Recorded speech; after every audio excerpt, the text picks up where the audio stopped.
Friends! Welcome back to Pitch and Bitch. I'm so excited about today's movie, Jamie. Oh, I'm excited about the movie too, Becca. So today we are going to be talking about Bones and All from 2022 to continue our cannibalism season. Dun, dun, dun. Oh my God. So, Jimmy, this movie. Have you seen it before? I have. I saw this in theaters with a friend when it came out and didn't really know what it was. I was like, okay, this is apparently like a cannibal teen movie, I guess, but it's like rated R. So sure, why not? And I should have not been so skeptical because I love Luca Guadagnino, who made this movie, is one of my favorite directors currently working. And he absolutely crushed it. He's amazing. This was my second viewing. I also saw it in theaters. Mm-hmm. I definitely was on a high dose of edibles, so seeing it the second time was nice because I think I actually made more connections. And then, man, it really got me in the end. I'm not gonna lie. Right? It's so dreamy. It's so beautiful. Mm-hmm. I cannot get over how beautiful this film is. Yes, it is absolutely stunning.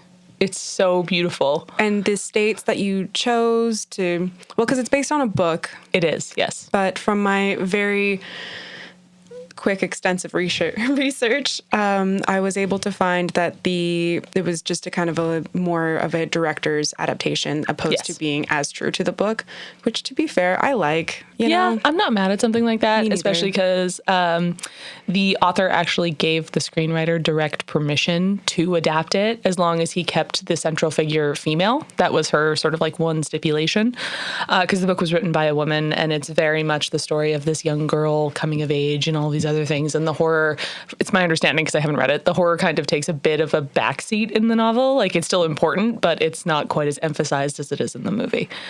But she did give David Kajanich, whose name I just learned how to pronounce, the screenwriter, permission to adapt everything. She gave him her blessing fully. So I'm totally fine with the deviations that he made and stuff like that. And I agree. I think it wound up making a really, really beautiful movie that I would definitely watch again.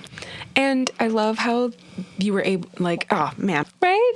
Cannibalism is a metaphor for young love. Oh God, I'm so excited. Guys, this is going to be great. This movie was such a trip, for real. Yeah, this movie was wild because it sounds like such a weird concept in a lot of ways, but it's actually so effective. And like we were saying, so beautiful. Like this is a really beautiful love story. And that's also, for me, someone who is not a really big Timothée Chalamet fan. Like, he's fine, don't get me wrong, but, like, he's not my thing. I'm too old to be part of that fangirl club. But in this, he's great. He's really good. Like, I actually really enjoyed his performance, and I liked Call Me By Your Name, which I know we're not supposed to talk about anymore because Armie Hammer, but I do feel like the combination... Eat my heart out. It's funny how things come back around full circle. Right? Isn't that funny? Unfortunately, I think this might be, I forget what other films the director has done, but this might be my first time with him. He did Call Me By Your Name, which was like the really big one, at least in North America. Yes, and I missed that one. He did the Suspiria remake, which if I remember you haven't seen. Is that correct? Yes, I haven't seen that one. I love that one. I'm excited to do that one. I'm so happy that you and I did go to the Rio to see the original Suspiria. We did. It's so beautiful. Shout outs to the Rio. Thank you. Right? Rio Theater. We love you. You're the best. Luca Guadagnino, he did the Suspiria remake, is probably one of the, and Call Me By Your Name are the ones he's like best known for. But he's also done some really other great ones called like I Am Love, A Bigger Splash, which is a really great one if you haven't seen it. All kinds of different things. But for me, this movie is so different from the rest of his filmography because it's, I'll burn a very quick fun fact. It is the director's first movie to be set and entirely shot in America. Okay. He always shoots overseas because he's Italian, so most of his movies are set in Italy. And when you watch particularly some of his older movies, they're very like lush and beautiful. And it's like, you know, Italian countryside and everything almost feels like a dream. Like even in Call Me By Your Name, you get a bit of that. And then he went and did Suspiria and I was like, oh my God, you're amazing. And then he did this, and I just love it. I'm at a point now where I'll basically watch anything that he does. And I actually double-checked this last night because I thought it was only a rumor, and apparently it's not. He is working on some kind of a remake of American Psycho. That is confirmed. That is happening, at least according to his IMDb page, because that's where I read it. This is happening with Austin Butler. It's going to be a thing. And like, I have some feelings about it because I love the original American Psycho. It's one of my favorites. I love Christian Bale. I love Mary Harron. I'm so here for it. So I was like, ooh, don't remake it. But when I heard it was him, I was like, he'll do something interesting with it. Because, and this is why I'm really excited to eventually talk about Suspiria with you, the new one, is because he took the original Suspiria, basically the bare bones of the story, and that is the only thing they have in common. They are complete opposites in every sense, and it's fucking incredible. It's amazing. It works so well. So, because that's my favorite thing for any kind of like remake or requel or like whatever you want to call it. Take your idea from your original that you want to remake, but make it your own. Do something totally different. Take a big swing, because even if you miss, I can respect that you took a big swing instead of just remaking the same thing we've seen a million times. 100%. Right? So I am tentatively excited about that one. Because I personally do love the American Psycho movie. There's just something so beautifully perverse about it. Oh, 100%. It's so great. And it's like, absolutely. We could, that's a whole other episode. We will. I'm sure we will go in depth on that one. I agree with you. I do think he would have an interesting take. I feel like with the themes that he plays around with in his previous films, he would be able to pull something out. For American Psycho, the beautiful thing that you can do is, because it was still filmed in like the early 2000s, late 90s. You kind of still have like whatever political things are going on and whatever kind of social commentaries we have, they have obviously changed even in 20 years. Yeah, so you can make different things to say with that one. So that actually wouldn't be so bad. And it's funny that you say that his other movies are dreamy, because this one is so dreamscape. Oh, yeah. The beautiful saturation of colors, but still able to have them faded. And the fact that your opening shot is all of these beautiful portraits, and then you're able to actually show them throughout is so beautiful. Beautiful. We're going to be saying that a lot today. It could still, like, and especially because, like, you're the thing, like, the nastiness. Yeah. The bones and all of it all. This is a movie that I would describe as squishy. Yeah. Like, it's squishy horror.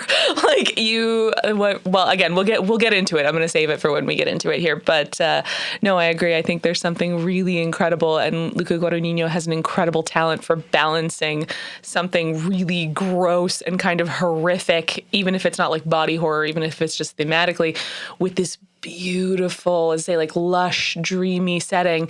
And it's so fascinating because he manages to take these incredibly heightened situations, like, teenage cannibals, and make them feel like they are so grounded in reality. Like, this feels like it could happen. Also, it does say something when you're able to shoot in the Midwest in 2020 and it still give it the 1988 feel. It's something about the Midwest, baby. It's got that. I mean, has it changed that much since the 80s? I don't know. I've never been.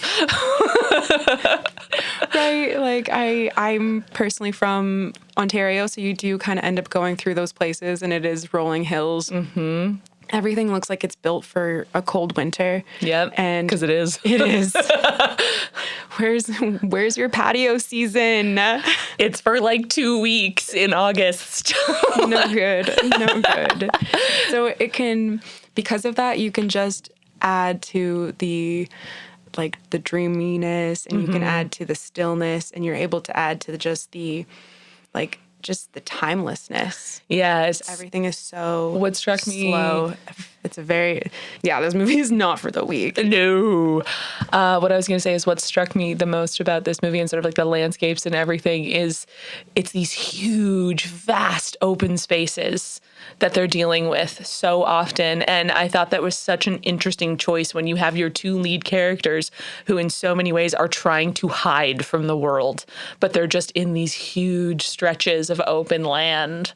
And that's such an interesting visual choice. And I loved that about him. I'm like, that's what I love about Luca Guadagnino so much, is there's so many layers to everything that he does. Everything is a choice. Nothing is by accident in any frame. All of your senses are Engaged here. Yeah, absolutely engaged. Well, I mean, some of us are, Jayme, not me, but you know. Sorry to break all the hearts out there. I know. People are going to be so disappointed. But guys, it's okay. You still have me. All right. So yeah, it definitely keeps the senses engaged. Yes. You can feel the heat of the summer. You can, you know, especially when he starts describing the flesh of the, and like how it, like what it smells like and smelling the other eaters. And man, this movie is so visually stunning. My favorite scene personally just has to be the shot of the girls under the table. Yes, that was also my favorite, was in the opening, the sleepover sequence. It is incredible. So why don't we get into it? Because that's one of the opening scenes. Okay, so our movie opens and we go through a series of portraits. As Jayme mentioned, we are in a high school, I would assume. Although since Marin's age is never actually firmly established, like... Oh. So on the birth certificate, it says 1970. Ah, okay. But that's not until later. You don't know that until later. Oh, right. And I guess it is her 18th birthday, so she is probably a senior. Yes. Okay. You know, it's so silly because, like I said, I was on a bunch of edibles, so I didn't really put that together. That. But then it's like quick math. Oh, it's 1988. Yeah, right. And also I was like, oh, right, she's 18, and that's what like gets the whole plot going. So anyway, we are in Marin's school, and for me, I was immediately struck by the visual choices in this movie because, for example, in this first scene where we meet Marin, our opening sequence, it's her and a friend sitting at a piano, and she's invited to a sleepover. But when you watch the scene, Marin, her friend, and the background are all the same shades of blue. So Marin is literally doing everything she can to blend into her surroundings as much as possible. And this is why I love Luca Guadagnino. Like, right off the bat, you're like, oh, okay. And I do feel like that one speaks a lot to just being a teenager, where you're trying so hard to fit in with whoever you may be, you know, hanging around with. And even if it's definitely not your identity, you're going to do what you can to try and make it your identity, which is one of the themes I feel like this movie really executes so well. So moving on, we see Marin later at her house getting ready for bed, and her father and her are living in a trailer. It's clear that they are not very well off. They almost have a sort of transient appearance to their home, like they haven't really decorated or anything like that. And we see Marin's father lock her in for the night. And this is our first clue that something isn't quite right. And first viewing, I didn't know too much. So it was like, okay, what's going on here? Right? Is he locking her in? Is he locking something else out? Like, what's happening here? And we see Marin then sneak out and go to her, I assume, first sleepover. And this is one of probably my favorite scene in the whole movie. It is incredible. So we've got these girls, you know, two of them are sitting on a sofa, they're painting their nails, you know, hanging out. And Marin and her friend, who you kind of get the vibe there might be a little bit of extra chemistry here. We're not totally sure what the vibe is, but both girls are definitely vibing. And they're underneath the coffee table, heads close together, just talking to each other. And it's a really sweet moment at the beginning. Like, it's so sweet. It is really sweet. It's that idea of like, you know, maybe we might have feelings for each other, but we're both kind of feeling it out because we're not really sure. And like, our friends are here and it's, you know, 1988. We don't know how this is going to go. And we see, you know, the girls are getting closer. You see Marin kind of like, it almost looks like she's like nuzzling her friend a little bit, but you see she's actually smelling her, which again is like not necessarily totally out of context. Oh, second viewing. Second viewing. Yeah, you're like, oh no, because Marin's friend asks for her opinion on her nail polish and Marin is looking at her nails, and you think that she's gonna give her like a little kiss maybe on the finger or something like that. But no, Marin chomps that girl's finger. She straight up degloves someone's ring finger in this sequence. And right off the bat, Luca Guadagnino is going to show you all of it. Dream to a nightmare. Oh, absolutely. It's instantaneous. The tone shift is wild because you've already had all of this seemingly sexual tension built up, and then you realize, oh, no, that's not what that tension was at all. And it's wild, too, because, like, obviously you can tell that they move a lot. And for the new girl, or not the new girl, but for her to be a new girl to the situation, the other girl is so curious about her and wants to listen and wants to know everything about her, which is so beautiful. Because then even if it is platonic or not platonic friendship, it always starts out so beautifully nice and kind, and then you get the 1-2 punch of right, and one thing I will say about this movie is the sound design in all of the eating sequences is phenomenal and so gross. Because as Marin chomps into that finger, the best way I can put it is you hear the gristle. You hear the things you don't want to hear, but that your brain knows you would. And it knows how to... It lingered just long enough. Exactly. And it didn't shy away. Nope. And, oh my gosh, especially like the glass table already kind of made them in this beautiful bubble. Exactly. I loved that.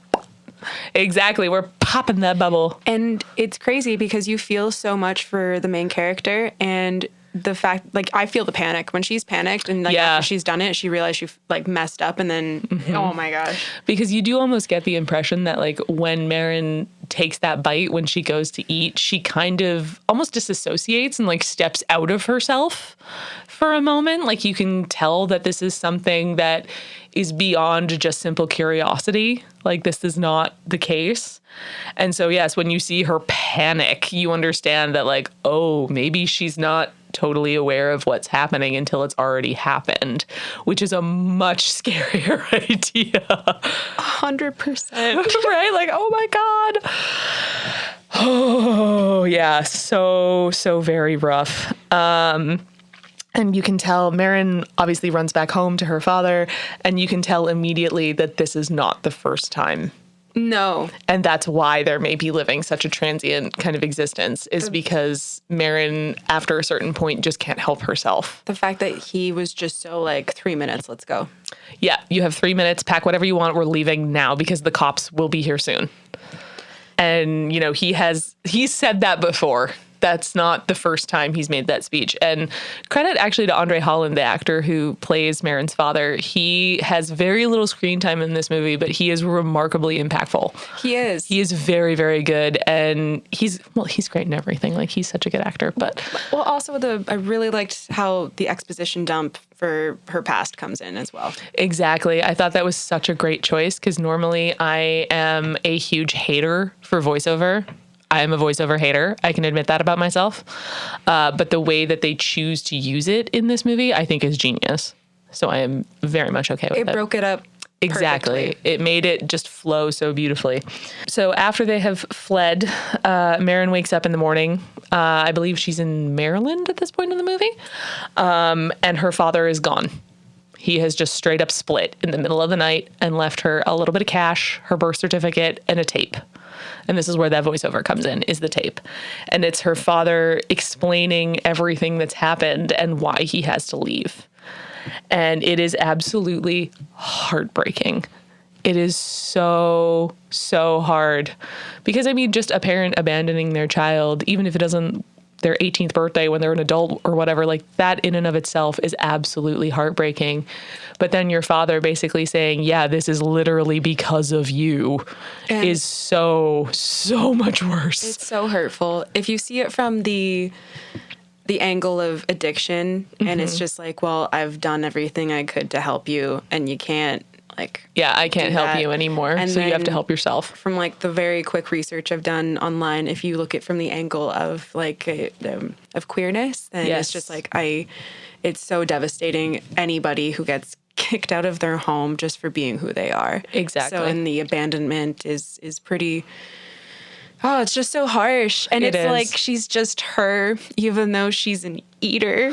Right? But like she's not choosing to do this. This is just who she is. Yeah. And again, I love that you can draw so many different like allegories and themes through this movie, like queerness, addiction. Like there are so many through this movie. And again, this is what I love about this director is it's always that. Definitely first viewing, I just took it more from the subject of addiction. Yeah. And then, you know, kind of looking through it from different angles for sure. And this is why it's truly a film not for the weak, because it is an art film and it is very subjective and it could mean anything to you, which is why personally, it's so good. Absolutely. That's what I love about things like that. Like, that's, in my opinion, kind of the whole point of art in general, is to be able to take what you want from it and start, you know, talking about all the different perspectives that you can potentially find in it. It's fascinating. Especially when you know you were somebody spent a lot of time thinking about what colors to use. A lot of people spent a lot of time. Right? A lot of time. So Marin is on her own, and she decides basically to just get on a bus and go somewhere else because she doesn't really have anything keeping her there. They keep doing the classic, oh, rough day, power goes out. Yeah, literally. Like, you're having a rough day. Oh, there goes your power. Yep. Oh, you're having a rough day. You don't have enough money for what you thought you did. So Marin decides to go on the road to find her mother, basically, because she has never met her mother. She doesn't know her. And in the tape, her father suggests that it was her mother, potentially, who was also an eater. And maybe she thinks maybe like she can learn something, and this is where she came from. And so she decides to head to Minnesota slowly but surely. She's going to get there. And her first stop is in Ohio, in Columbus, because I tried to write down most of the states that this movie takes place in, but there's several, so I may miss one. And, you know, obviously Marin is a woman alone. This is a sketchy situation because she is also only 18. And immediately she meets Sully. Herbert, the flesh-eating pervert. Thank you. He sounds so much like Herbert the pervert from Family Guy. Thank you. Oh my God, that was driving me nuts on my second watch because first time I didn't really clock it, and the second time I was like, bro. But honestly, like, no disrespect to Mark Rylance, though, who plays Sully, because I do think that his performance is one of the best in the movie. He's so immediately unnerving. The second you see him on camera, you're like, oh no. Oh no, like, this is going to be bad. Oh no. I don't trust the feather in your hat. Right? I don't trust your fishing vest. Ponytail. I don't trust your fishing vest. I don't trust anything about you. No, I don't trust the fact that you refer to yourself in the third person. No. That to me was one of the biggest red flags. And if I can make something fun with your name, like Herbert the flesh-eating pervert, I also just only referred to him as Herbert from then on. I love that. Because Sully, I do think of Monsters, Inc., and I'm like, you can't sully my Sully. That was also something that occurred to me on my second watch. I was like, oh, right, Sully. That's a little weird. Everything about him is, like, unnerving, I feel like is the word. Very unnerving, but also, like, it's the, like, he also doesn't look, like, not unapproachable. Like, everything about him should be, like, kind of kind and like almost like a grandpa figure, but then the more you just kind of stare, you see this snake kind of just like come through, and you get very, very unnerved. Well, I feel like that's the word, as opposed to like terrifying, for example, because Sully isn't terrifying when you just see him. He looks like some weird old guy who like could be totally harmless, or he could be a total psycho. It makes me want to put down the spoon because it's so off-putting. Sorry. No, I love that. That was perfect. 10 out of 10. Thank you. And who the hell hasn't been waiting for a bus at night and had some creepy, usually old man, if we're being honest, especially as a woman, come talk to you when you really don't want them to? Or and like, we've worked in customer service. I've had a customer that already made me feel uncomfortable, and then it's like, well, you're waiting at the bus stop with me now. Yep. Guess who's not waiting at that bus stop anymore? Ever again. Thanks, guys. Me. Yeah. Yep. Oh, yeah. Or you get regulars who will say they showed up just because you're working, and you're like, I wish that wasn't the case. Like, I really hate that. Do you just come in here and like not see me and then leave? Oh, like, no. That's a lot of effort. That's a lot. It is. I've had that happen a couple times. Oh my God. And it's very scary. I don't like scary. it. So yeah, if you're listening, please don't ever do that. That's really creepy. Don't do that. Like, that's really creepy. I feel like the people who are listening know not to do that. So just make sure. You know what? It's the internet. You never know who's listening. So yes, getting back to our point. Yes, Sully is you are immediately uncomfortable. And I do feel like so much of that is down to Mark Rylance's performance, because he is actually a theater actor mainly. But I do feel like his performance is really kind of restrained, which I think is interesting, because you can see, in a way, it almost feels like Sully is restraining himself when he's with Marin. Like, the impression that I got is he's been alone for so long and he wants that connection so badly, but he doesn't know how to get it. And so because of that, he's like, I can't fully be like myself with you because you might reject me, but I'm going to like sort of peel back a layer here and there and like see how you react and kind of see how it goes. And it just makes him absolutely terrifying, because you never know what's going to be hiding under the next layer. Oh, it's horrifying, because it also kind of reminds me of when, young people do kind of get released into the world, how she was abandoned. And then you kind of run into these very obvious predators, and you don't know how they want to treat you or how they want to keep you. Exactly. And you also can't necessarily identify them as a predator because you don't have those life skills.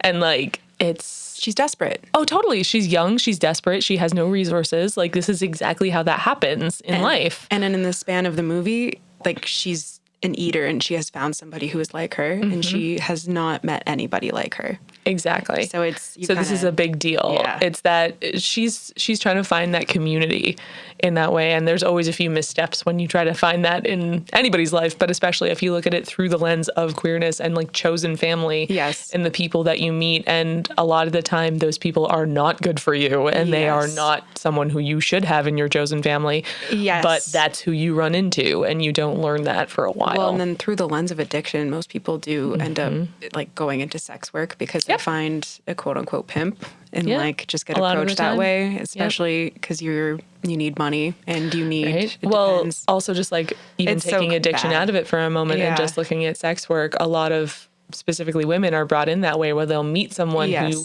says they want to help them, says they want to take care of them, all of that stuff. And then it's, oh, you owe me. Yes. And it becomes that. So again, there's so many layers to this. There's so many different lenses that you could look through to watch this movie, which I love. Which is great, because he is such an outlandish character. He is. Even though he could be so based as like a scary real person. Right? Well, again, that's why I love Mark Rylance's performance as this character, because it would be so easy to make him really big and campy and theatrical and scary.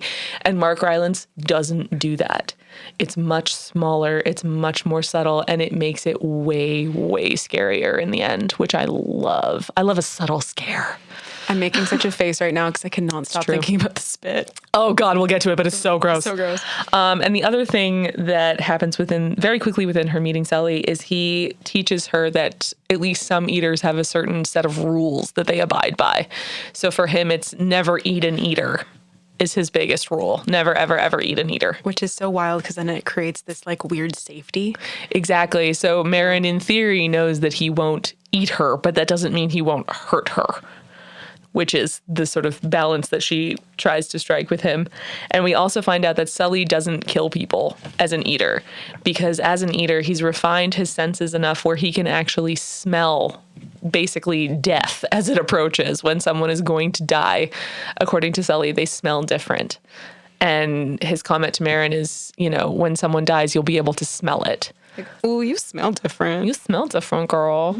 But again, this is it plays into the idea that all of your senses are engaged, because we do see Marin start to actually pick up on what he's saying and say like, oh yeah, like I can actually smell it, and this is what it smells like. And she starts describing it. And we see when she and Sully go back to the place where he's staying that there is a woman there who is dying, who Sully plans to feed on. And when she dies, he is correct. Marin can smell it. She knows. And that's when we see one of the worst scenes in the movie, which is Sully and his tidy whities. Oh!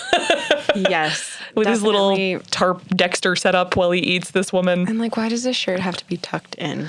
I know. Why is it tucked into the saggy tidy whities? It's such a terrible detail, but it works. It's so real, because he would have that. He would be that guy. Like, it's so very real. So they eat together. which is the first time Marin's ever done that. And I think they say it's the first time Sully's ever done that as well. So it's like a very pivotal moment for both of them. And then we get one of the worst reveals in the movie. The hair braid. We've chosen back-to-back movies where hair... I realized that. What is it with us and hair trauma? First a hairball, now a hair rope. Yeah, the hair rope, honestly, like, I love that choice of it being of how you take trophies. Yep, it was so gross, but so real, and such, as you said, such a great choice. So Sully basically has taken the hair of his victims and braided all of it into one gigantic, 8-foot-long rope. Which, is fine when you were probably at, 3-4 feet. Right? But, that thing's fucking big. And it's so, watching the movie, you feel like you can smell it. Yes. You know what I mean? It is so gross. And just from looking at it, you're like, oh, yeah, that's gonna, oh. The subtlety of him having a braid in the beginning. It's okay, so he knows how to braid. Yeah, that's your style. That's what you know how to do. I love that for you, babe. Yeah, it's so gnarly. I actually can't. I wrote this terrible note that just said, the poor cat that this gets blamed on. Yeah, that poor woman who got eaten. The cat. That's so rough. Although I wondered if Sully stayed a couple days and maybe ate the rest of her. Oh, I wonder. That just made me think of my other note of the wallpaper. Yes. The wallpaper was great. The wallpaper was 10 out of 10 in that lady's house. There was such a good scene when they just had finished eating. Yeah. Where it's the 2-shot of them and then it obviously cuts to both their angle, but that is a lot of beautiful 2-shots in this movie. Yes. I cannot get over the cinematography is so beautiful. If it was bad, this movie would have been bad. Right? I can't explain it. It just was just, yeah. I forgot to mention it earlier, but one of my favorite shots in the whole movie is actually Marin fleeing the sleepover into the night. And she's just wearing sort of cream white colored pajamas, and she's just running into pitch blackness, and she is all you can see. And it's amazing. Anything is better. It's so good. Yes. It's so incredible. The lighting in this movie is unreal. The way they use natural light and stuff is absolutely unreal. And they were able to light her so beautifully. They were. Yeah. Sometimes it can be a challenge. Oh, totally. Yeah. We do also get Sully's origin story where he was born this way, much like Marin was. And he has been on his own this entire time. So I think that really leans into the idea of loneliness is something that's also very dangerous that people don't necessarily realize in a lot of ways. Even if you aren't a cannibal, being lonely will affect your mental health. Yes. Yes. So it's just again, another layer, another undertone. So while they're cleaning up, Marin decides to make a run for it, which girl, same. And you see, she hops on a bus and you see Sully standing on the corner. And this shot of Mark Rylance is so amazing because you can see so many different emotions going across his face. He is heartbroken. He is furious. There's so much happening there, and it is terrifying. And it's literally just him standing there. He doesn't have any lines. He doesn't have a crazy look on his face, nothing like that. It's so subtle, but you are so scared for Marin at that point. You are, because you feel relieved because she has obviously gotten out of the situation, but they're very... Sully's going to be back. Yes, because they kind of just let it go that he's very good at smelling other eaters. Yes, finding other eaters is something he excels at. Just no, thank you. I don't like it. No, thank you. Nobody should be able to smell me from that far, okay? No, I mean, God, no, I hate that. I'm sorry, it's aluminum free, all right? It's the only deodorant, they only make aluminum free. So, okay, we cut to Indiana. And Marin is in a grocery store. And one thing I find really funny about this scene is apparently Luca Guadagnino is fascinated by the Midwest's relationship with corn, which is one of the reasons why you see a lot about big cornfields in this movie. But if you look in the background of the grocery store, he didn't know how it would be displayed in a grocery store because he hadn't really spent any time in American grocery stores. So in the aisles, not in a produce section, but in the aisles, there's just a random display with metal baskets full of corn. Which really struck me on the second viewing. It was so funny. I was why is that there? That actually is so funny. Yeah, exactly. It's just okay. All right. Cool. Sounds good. This is where we meet Lee, Timothy Chalamet. he confronts a rude, obnoxious, and potentially drunk grocery store customer and Set him up, set him up, and chomp him down. That's my favorite. Isn't it your favorite just to be like, man, they're setting this guy up? Yeah, you're like, oh, you're gonna get eaten. Yep. It's great. It's great. And he does. Yeah. He gets eaten. But it's very clear in this scene that Lee knows what Marin is. Like, there is a look of recognition on his face. So when Marin leaves the store, we see Lee covered in blood, and he basically says, like, he's in there, help yourself, kind of deal. After he takes his hat. Ah, yes, his hat. This movie is pretty funny on how they, like, show that people are bad because this guy's being mean to pregnant ladies. Yep. And then we'll get to it, but then the guy's mean to a kid. Yep. It's like, this asshole. He's got that moral code. Yep. Like, I've seen you be a dick. I would not do well as an eater because I'd be like, I don't know, you just kind of looked at me weird. Right? Let's go. Yeah. I think I need you to follow me back. Right?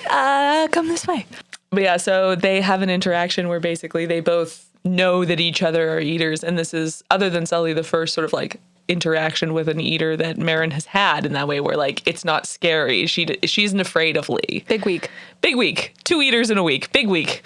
And basically they decide to, at least for the night, stick together. Like, you can come back to this dude who I just murdered's house and we'll hang. And when we get to the victim's house, this is where we get one of the Luca Guadagnino signatures, which is an awkward dance scene. One of the reasons why I love him. In damn near all of his movies, you get at least one dance scene, like Suspiria notwithstanding, because that's about dancers. But for example, in A Bigger Splash, you get Ralph Fiennes doing like a really weird, awkward dance.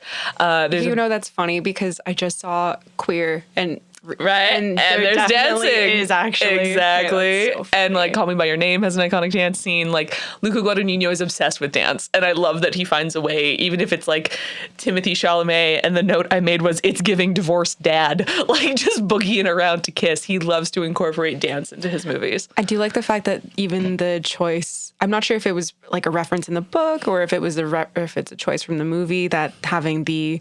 It's like, oh, it's kiss, but it's like not when they're wearing their makeup. Like, and it's lick it up. Yeah.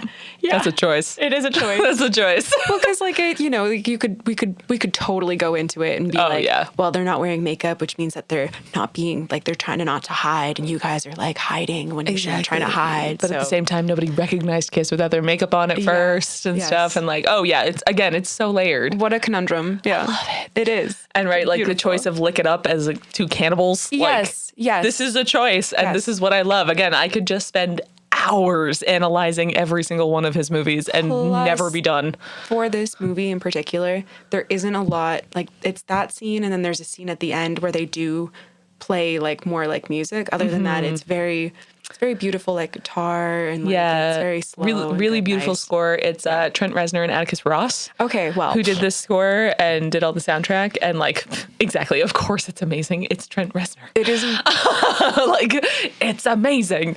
But I agree, and I really love that about this movie. Like the sound I would describe is almost very stark in terms of a soundtrack. Like it's there when you need it. Yes. But it's very subtle to the point where like you only really notice it, like you were saying, in a couple of scenes. Yes. And other than that, it really is just kind of guiding you very gently in terms of the emotion of the movie. Which definitely it helps pace it, and then it helps add to the scene, it gives it depth, and then it adds to just the openness. Exactly. And the vastness. Yes. That's a great way to describe this movie, is just vast. Yes. Everything feels huge. Yes. Which I do think was very intentional, but it all came together so beautifully, which is just chef's kiss. Speaking of, there's in the sequence where Marin and Lee are talking to each other outside of the store before they go back to the house. There is a shot of Marin's face when she walks out of the convenience store, and it's a tighter shot on her face, and it's just lit by a single floodlight from behind her and then the natural light. And it's such a beautiful moment. Like, I wanted to stop it and frame it. It is so stunning. Like, Taylor Russell, who plays Marin, she does an incredible job in this movie. First of all, she's amazing. And just the way that she looks in that shot, because you can see she's scared, but there's also hope on her face. because this person is clearly an eater, but he's also clearly not Sully. Which I think, because obviously that's the first other eater you meet, that's going to set your expectations. And you're forgetting about him as well. Exactly. Thank God. The other thing that we get, taking us back to the house here, post Lick It Up dance scene, is we get another Luca Guadagnino special, which is a dream sequence. There are several dream sequences in his movies, for most of them. Like, they run through them, and they're always very abstract. And it's the kind of thing where, again, I could devote an entire podcast just to his dream sequences. Like, there's so much happening. They're so layered. And in this one, the main focus is actually Marin's birthday celebration that year. You assume it's her 18th. And it's just her and her dad. And he says to her, like, oh, well, you know, it's your birthday, like you're 18. And you can almost see on his face that he had been thinking about leaving her for a while. And it's her sort of subconsciously putting that together, which is so rough. And I mean, these shots are literally seconds long. Like, this whole dream sequence is maybe 15, 20 seconds.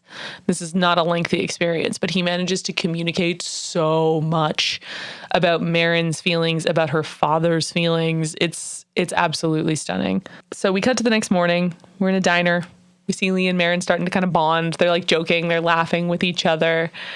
And, you know, just kind of being kids, which is where I feel like the sort of young adult love story romance kind of starts to blossom in this movie, because I knew this was based on a young adult novel, but I didn't really know what it was about when I first saw it on my first viewing. So I was like, oh, okay. But yeah, it's very sweet. Like, they're just like chatting and joking and kind of like hanging out, and they decide to go see Lee's family. So we get a bit of them like on the road, and they're just kind of bonding and like allowing themselves to be themselves in a way they can't with most people. Sorry to go back to the diner scene, but please. We know for a fact that bowl of Lucky Charms looked so good.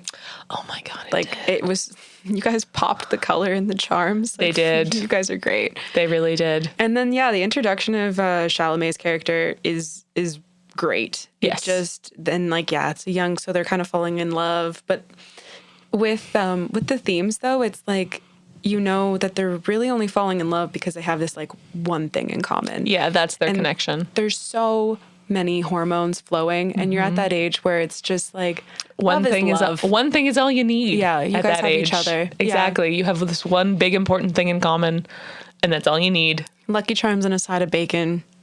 Pretty decent. Pretty solid. That bacon looked good too. It did look good. It was real crisp. Those good. Pancakes, damn. Yeah, looked like a great breakfast. Diners. Can you tell that I like diners? I love a diner. I love a greasy spoon. I'm about that life. Anybody who isn't, I'm sorry. Also, I heard hotel breakfast is dying. Don't let that shit die. Hotel breakfast is amazing. Don't get rid of waffle makers. Don't. We need to have hotel breakfast for all. So go support your local hotel breakfast. Exactly. Just go and support. Support. We love breakfast. I love a good hotel breakfast. We just love a good breakfast. I'll get up at 5 a.m. I may be on vacation. I'll be there for 7 a.m. I'll just go back to bed after. Exactly. Have a little morning nap. And then honestly, because of how Marin was left, I was shocked that he even still had connection with his family. Yeah, that was interesting to see. And like, they decide, as I said, to go back to Kentucky to visit Lee's family, and we meet his sister Kayla, played by Anna Cobb. And this is where we start to get a little bit more of Lee's backstory, because he says to Marin directly, like, I can't be seen in town. Do you need to know why? And she just says no. She just immediately is like, no, it's fine. Which, like, again, when you're at that age, you're not going to ask a lot of questions, especially if you're happy. Well, and especially Realms in the movie, you guys just ate somebody, so it's like she knows why she can't be seen in any town. Exactly. She's not going to ask questions. It's fine. Yeah. She gets it. Yep.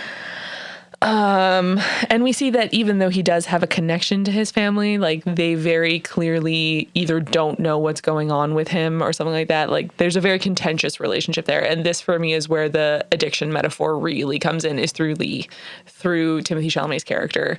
Because also, in many cliche ways, he kind of looks like an addict. He's very thin. His clothes are, like, falling off his body, partially because they're super ripped. You can tell he's potentially just taken them from the people he's eaten because they don't fit him. And, like, he's always sort of like around for a couple of days and then he'll leave for a while and you don't know if or when he's coming back. And like, it's very that. It's very, very much the addiction theme. Especially with the relationship with the sister, because then you're able to see the back and forth of him leaving and how much that affects her. And like, it's like, you know, he loves her. Yes. And he wants to do the right thing, but he can't at this point because he has other priorities, basically. Which I'm really happy they put in that relationship there because it was needed. It was. It needed to humanize them a little bit, to keep them a little more relatable, and you were able to empathize with them a little bit more. So basically, after they, get in a fight, Lee and his sister, they decide to go on the road. So it's Marin and Lee road tripping. And I did make one note because they robbed Lee's old job. And what kind of a slaughterhouse has a cafe? That is the most violently American thing I have heard in a long time. Not where I would like to have romantic moments, but also just like, I don't want to eat or drink at a slaughterhouse. Also, I forgot to bring up how the Mr. Setup is probably the perfect victim as well, because it seemed like that guy was just a drunk asshole. So they're able to keep his car the entire time. Because that guy's missing. It's like they picked somebody that they knew nobody would fucking care. Who's like single. He's kind of an asshole, so he probably doesn't have a lot of friends. Yes. Like you can kind of just take what you need and go, and it'll be a while before anybody notices. With the time period and how things are, everything is slow. Exactly. I was going to say that's why I felt like the 80s was actually kind of a perfect setting for this movie because it's just far enough away from current time where like you don't have cell phones, you don't have fingerprint databases, you don't have, police departments talking to each other really. Like you can kind of disappear in a way that you can't anymore. And at the same time, it's still close enough to us that it feels relatable. This is why there was more cults back then. Amen. Thinking about that the other day. That's so true. Sorry. No. Sidebar. It's also why there were more serial killers back then. You could get away with it a lot more easily than you can now. Like the 70s were a time, y'all. Give and take. Exactly. For the most recorded we've ever been, but you know what I mean? It's a lot. Let's have a trail here. So they take the dead guy's truck and go on the road. And my note here is, teen love. Also, their snacks are not what I would bring. No. They have no snacks. And they're looking for people to eat. And, like, they seem like they still have to eat real food on top of eating people. So, like, why would you not have road snacks? Right? And, like, I get that you don't have a ton of money. Like, you don't have to go and have, like, some, crazy buffet. But, like, a bag of chips here and there. Not a single corn nut. Right? Not a single fizzy beverage of any variety. What's happening here, people? Plus, it's like Midwest. Yeah. It'd be insanely large. Exactly. And like, and especially that time period, it's in a styrofoam cup. Amen. And it'll cost you like $2 for like your whole meal. You go to McDonald's, it'll be cheap as hell. So during this sequence, we also get like Lee and Marin comparing eating stories, and we figure out that they both basically ate their babysitters was how they figured out that this was a thing. And this leads to, in my opinion, the second most unnerving scene in this whole movie, which is where they meet more eaters out in the wilderness. They meet Jake, played by Michael Stuhlbarg, and Brad, played by David Gordon Green, who I have fucking beef with, but we will get into that later. Sorry, guys. That's the guy who played the cop, right? The cop, yeah. So basically what we discover is these guys show up and like Michael Stuhlbarg is there in his little fucking overalls and he is terrifying, the worst kind of scary redneck. And that's from somebody who grew up like just on the outskirts of redneck land where I'm from. Like it's a thing. And if I saw that guy, oh, bitch, I'd be running in the other direction. Absolutely not. That is some Texas Chainsaw Massacre shit. No, thank you. He is terrifying. I know those kids. They just did it because they thought it was funny. If you're doing it for real, you are a bumpkin. Oh, straight up. Yeah, that neck be red, girl. Yes. But, so we meet Jake and Brad. And it's very clear that Lee and Marin are both afraid of these people, so they decide to stay and kind of like humor them and hang out for the evening, but it's uncomfortable. The actor who did that did such an excellent job, but personally I was like, you look so much like Joaquin Phoenix right now that I kind of just oh my god, that's Joaquin. True. Like, I didn't even clock that. That's so real. Oh my god, that's so true. It's like he was busy shooting Napoleon. Maybe so funny. Fucking Napoleon. More on that later. Well, Michael Stuhlbarg, who plays Jake, he's actually also a very frequent collaborator of Luca Guadagnino. So, for example, he plays Timothée Chalamet's dad in Call Me By Your Name. And he actually has a really beautiful monologue at the end of that movie. He's a really incredible actor. He's somebody who, he did excellent in he's amazing. Yeah, but he's somebody who, when I see him, I'm like, oh, this is going to be good. Because he gives us the bones and all part. He does. Okay, so let's get into it. We discovered through their conversation that Jake, Michael Stuhlbarg, is an eater. He is a, natural born cannibal, much like Marin and Lee. But Brad, his friend, the cop, is not. Officer Dick, sorry. Right? He is a cannibal by choice because he caught Jake eating someone and was fascinated and wanted to do it.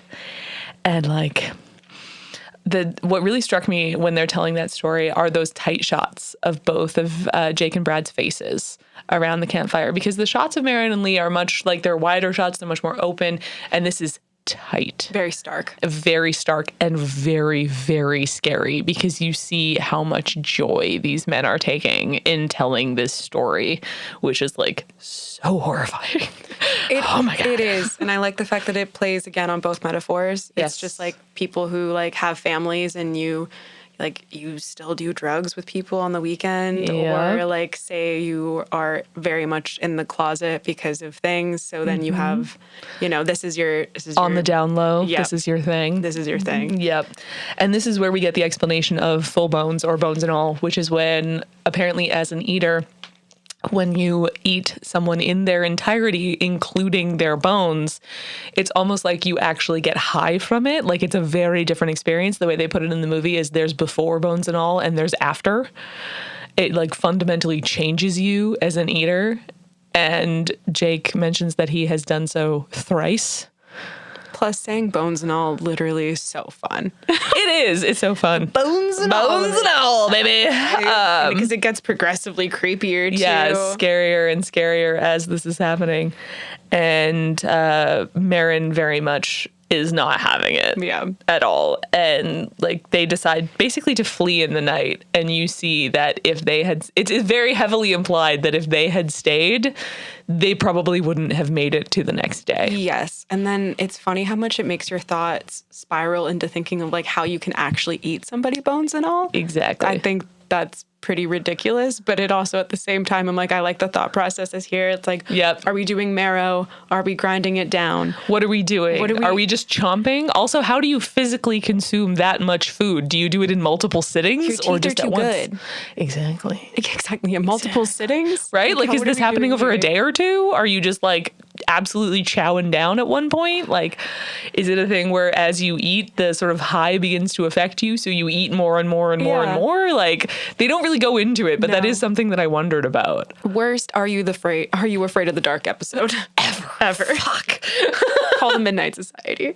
Right? So, yeah, they flee in the night, and that's it. We see Jake chasing after their car, and he's very clearly pissed that they're leaving. And I don't want to know why.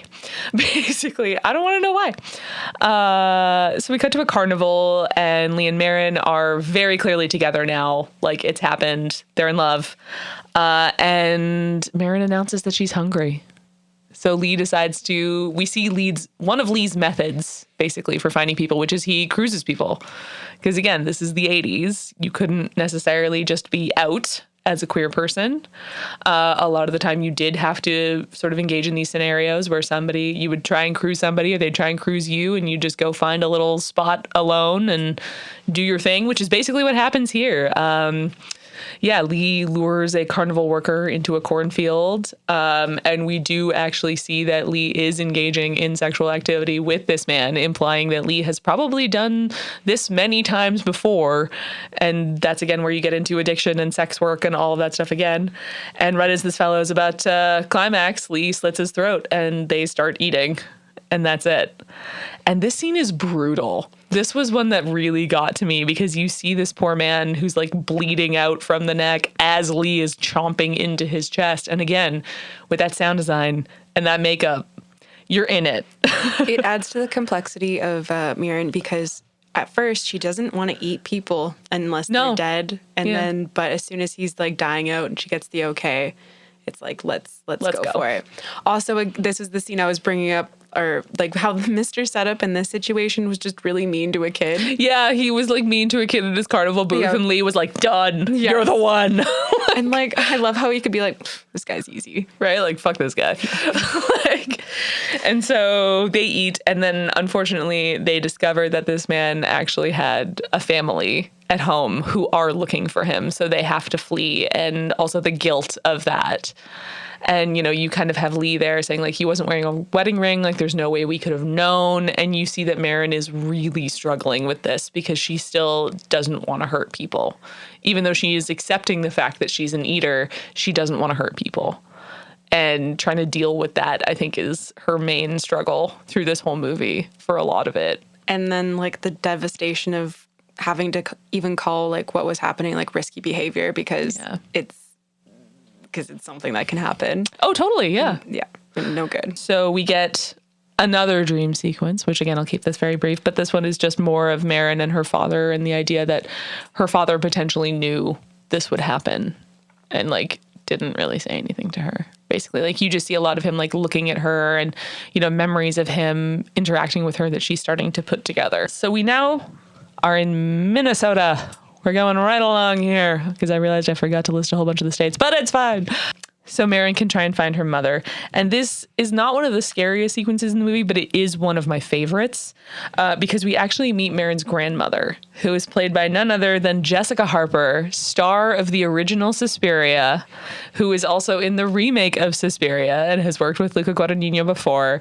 Absolute horror icon. We love to see it. The Italian Adam Sandler. You just get your friends. Exactly. You all just work together. Exactly. It's the same as fucking, you know, Tim Burton and Johnny Depp. Like, every director does that. Every single one. I get it. I love it. Work with your friends, man. Do it up. So through their conversation, we find out that not only was Marin's mother adopted, so they don't know where she came from. They don't know what the source of this is. The layers of this cake. Exactly.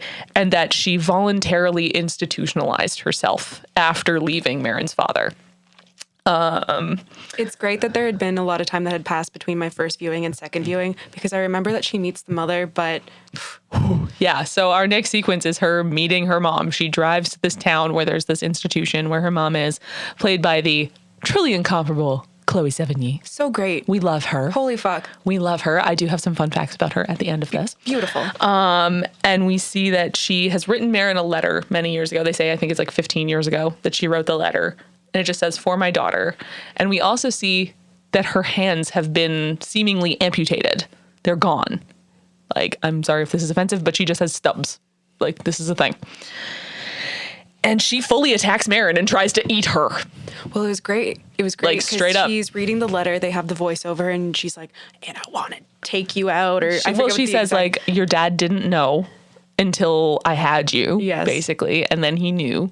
And I was so afraid that I was going to hurt the two of you that I left. Yes. It wasn't that I didn't love you. It wasn't that I didn't want you. It was that I was so scared I was going to do something that I left. But now if you come to find me, I know why. Yeah. It's because your dad told you that I was an eater. And that's why you're here. So I'm going to take you out so you don't hurt anybody. Yeah. And fully tries to eat her. And you also realize through this scene that the reason why her mother has no hands is because she ate them herself. Yes. Which is so rough. Also, that nurse did a great job. She's just like, she's your classic, I'm not having any of it. Yep. No nonsense nurse. No nonsense nurse. We love to see it. No nonsense nurse. All right. Again, the voiceovers were so great because the one part where the dad talks about her going to camp and she's just like, I shouldn't have let you go to that camp. And I'm like, all I can think about is Piggy from Lord of the Flies. No, and Piggy. I'm like, why did she eat Piggy? That's so rough, but that's so real. So oh my great. God, that's so funny. Because we learned that not only did Marin eat her babysitter, she potentially ate another little boy at summer camp when she was about 8. And was there another incident between that and the sleepover? I don't think so. I think there was something about this person that had gone missing, and there was like a tent found, and there was Wasn't blood that in it. the little boy at the camp? Oh yeah, okay. Yeah, so I think those are the only previous incidents of Marin eating. Which, like, that's enough. That's like 3 over a lifetime. Like, that's not too bad, but like, okay. So after Marin's mom attacks her, obviously she like runs out. She's trying to deal with all of this. She and Lee get into a massive fight about everything that's happening because Lee's attitude is basically like, yeah, this is who you are and you're going to have to accept it, which is really, really hard, but like, it is what it is. But it has another one of my favorite lines in the movie where Lee says to her, like, yeah, you're seeing yourself for the first time and it's freaking you out and it's freaking me out because I'm seeing myself in you, but that's how this works. She's like, what? He's like, this, whatever this is, meaning their relationship. And I love that they put that in there because that's the reality. That's what that is. So often, you're freaking out about your own shit and your partner's like, oh, that's too real. You're on an emotional journey together. You are. Yeah. And we as the audience are coming with you. Yeah, exactly. Which, like, progressively as the movie goes on, you fight more and more for their relationship because they want to help each other. Whether or not they're supposed to be together, they are supposed to help each other. Yeah, exactly. And learn from each other. Yes. Which is the big thing. And I think that's also a really sweet sort of look at young love in that way, because that's what that does. Like the first time you're, a teenager and you fall in love with somebody, it's not only learning about them, it's learning about you and figuring out so much stuff about yourself and how you move through the world and all of these different things. So I really love that they actually verbally at least touched on that instead of just implying it. I loved that. And basically, Marin can't handle it. She doesn't want to eat anymore, and she leaves. She straight up ditches Lee. She just can't do it, can't handle it. And Lee tries to find her, but Sully finds her first, which is so much worse. So we realize that he has been following her this entire time, following his nose, looking for her, and he invites her to come with him because he clearly thinks that they have something together, and he's clearly very jealous of the fact that she's hanging out with Lee for sort of undisclosed reasons. Like, you don't know if it's really that he has like a sexual attraction to her, or that he sees himself more as like a father figure, or that they're like friends. Like, you don't really know what the vibe is, but you just know that it's creepy as hell, and Marin is not down, understandably so. To the point where, if I remember correctly, in the scene, she even says, like, it's not that I don't like you, it's that I don't trust you. And then he uses his weird voice where it's like, you don't like Sully. You don't like Sully. And she's like, why do you talk in the third person? He's like, you don't like me. And like, he just loses it. He has this sort of like classic toxic man reaction, loses his mind, calls her a cunt, calls her all of these things, and storms off and is very, very upset. There's nothing scarier than that kind of rage too. Yes. Because you don't know what he's going to do. Yeah. At all. You don't know if he's going to attack Marin. You don't know if he's going to leave. Yeah. Like, they are in somewhat of a public place. Like, there are other people around in the background. But everybody's always in a distance. Exactly. And also, like, as he's talking, he even says, like, what is it? He keeps talking about how he dried off next to her. Like, after everything is right, so it's so bad, horrible. But his comment is that like he's never done that with anybody before, and like that means something, and that's important. And to me, I just was flashing to like, you've seen it so many times in movies or in life where someone's like, no, we connected, we made out, or we like talked that one night, or like whatever, and that means that you owe me something, and that's so fucking scary. Ugh. That sense of entitlement is so fucking scary. And anybody who's ever experienced that, I'm sure y'all are shuddering along with me here, but like, oh, that's so terrifying. And so he just kind of speeds off, and you don't really know. You know that's not the last of Sully, but you don't know what's going to happen. Yes. At that point, which, again, leaving it that kind of open-ended, not having him be like, I'm going to kill you or something like that, like just leaving is so much more real and so much scarier. So Marin also takes this opportunity to destroy her father's tape that he left her, because he does ask her to do that. And you understand that it's because he doesn't want to be implicated in anything she's done if she does get found out. That scene has so much emotional weight to it as well, because it has to be her giving up ever knowing what her father's voice sounds like. Yep. And knowing that door has completely closed in that relationship after she had just closed all these other doors, and like, especially the mother scene, like, like both of your parents, basically your biological family in that way, is done. Yeah, it's just you. It's just you and your chosen family, which again, the whole theme through the whole movie. Yes. But it is very poignant in that moment when you see Marin make that decision and say, yeah, okay, I'm going to cut this off. This is done. As painful as it may be, like, this is done. And I have to accept that. Okay. Thank you for the cannibalism ASMR. But thanks so much, Dad. Yeah. Thanks for the lore drop. I appreciate that. Yes. And we actually see Lee have a dream sequence at this point because Luca Guadagnino loves a dream sequence. And we see that he's clearly, his past has been a lot more violent than Marin's. Like, they've both eaten, they've both committed violence, but his has clearly been a lot more violent is kind of the message of this dream sequence. Because, you know, he's got images of Marin, he's got images of some random victim, and the whole thing is set to sounds of violence, like the sound of someone having the shit beaten out of them. And you can see that clearly he's struggling with a lot of things that he has not let Marin in on. Like, he's holding a lot of weight himself. And I feel like this is the moment where Lee as a character kind of realizes that he has to open up. He has to let Marin in on some of that if he wants to be with her in the way that he thinks he does. So he goes home, see his sister, you know, because, you know, you get dumped. You don't see your family. It's a thing. And Marin actually follows. She decides to go find Lee, and she meets Kayla, and they actually have a conversation. And again, this for me was one of the scenes where the theme of addiction is so real, because you see the relationship from Kayla's perspective, and you see the toll that it takes on her to constantly have him leaving and never knowing if he's safe, and knowing that she can't really do anything about it. And you also get the backstory of, at least from her perspective, their dad, who's like a violent alcoholic who Lee may or may not have murdered, but she just says he left. So she clearly doesn't believe that Lee murdered him. She believes that he left. And then they kind of imply that that's a choice on her part to believe that, because the evidence kind of shows that Lee probably had something to do with it. But that's why he can't be seen in town, is because everybody remembers this incident and everything like that. So we get some more of Lee's backstory via his sister, basically. But it is also important that Marin and Kayla interact. Yes. At this point. Yes. All right. So Marin finds Lee. They're back together. You know, teen love. Yep. One hug. You're fixed. You're good. And they go on the road. They decide to go west. They just kind of like are doing their thing. It turns into very much a road trip movie throughout, which I also kind of love. Like, kind of defying genre here. We've got romance, we've got horror, we've got teen, we've got road trip, we've got like a little bit of everything, which I'm here for.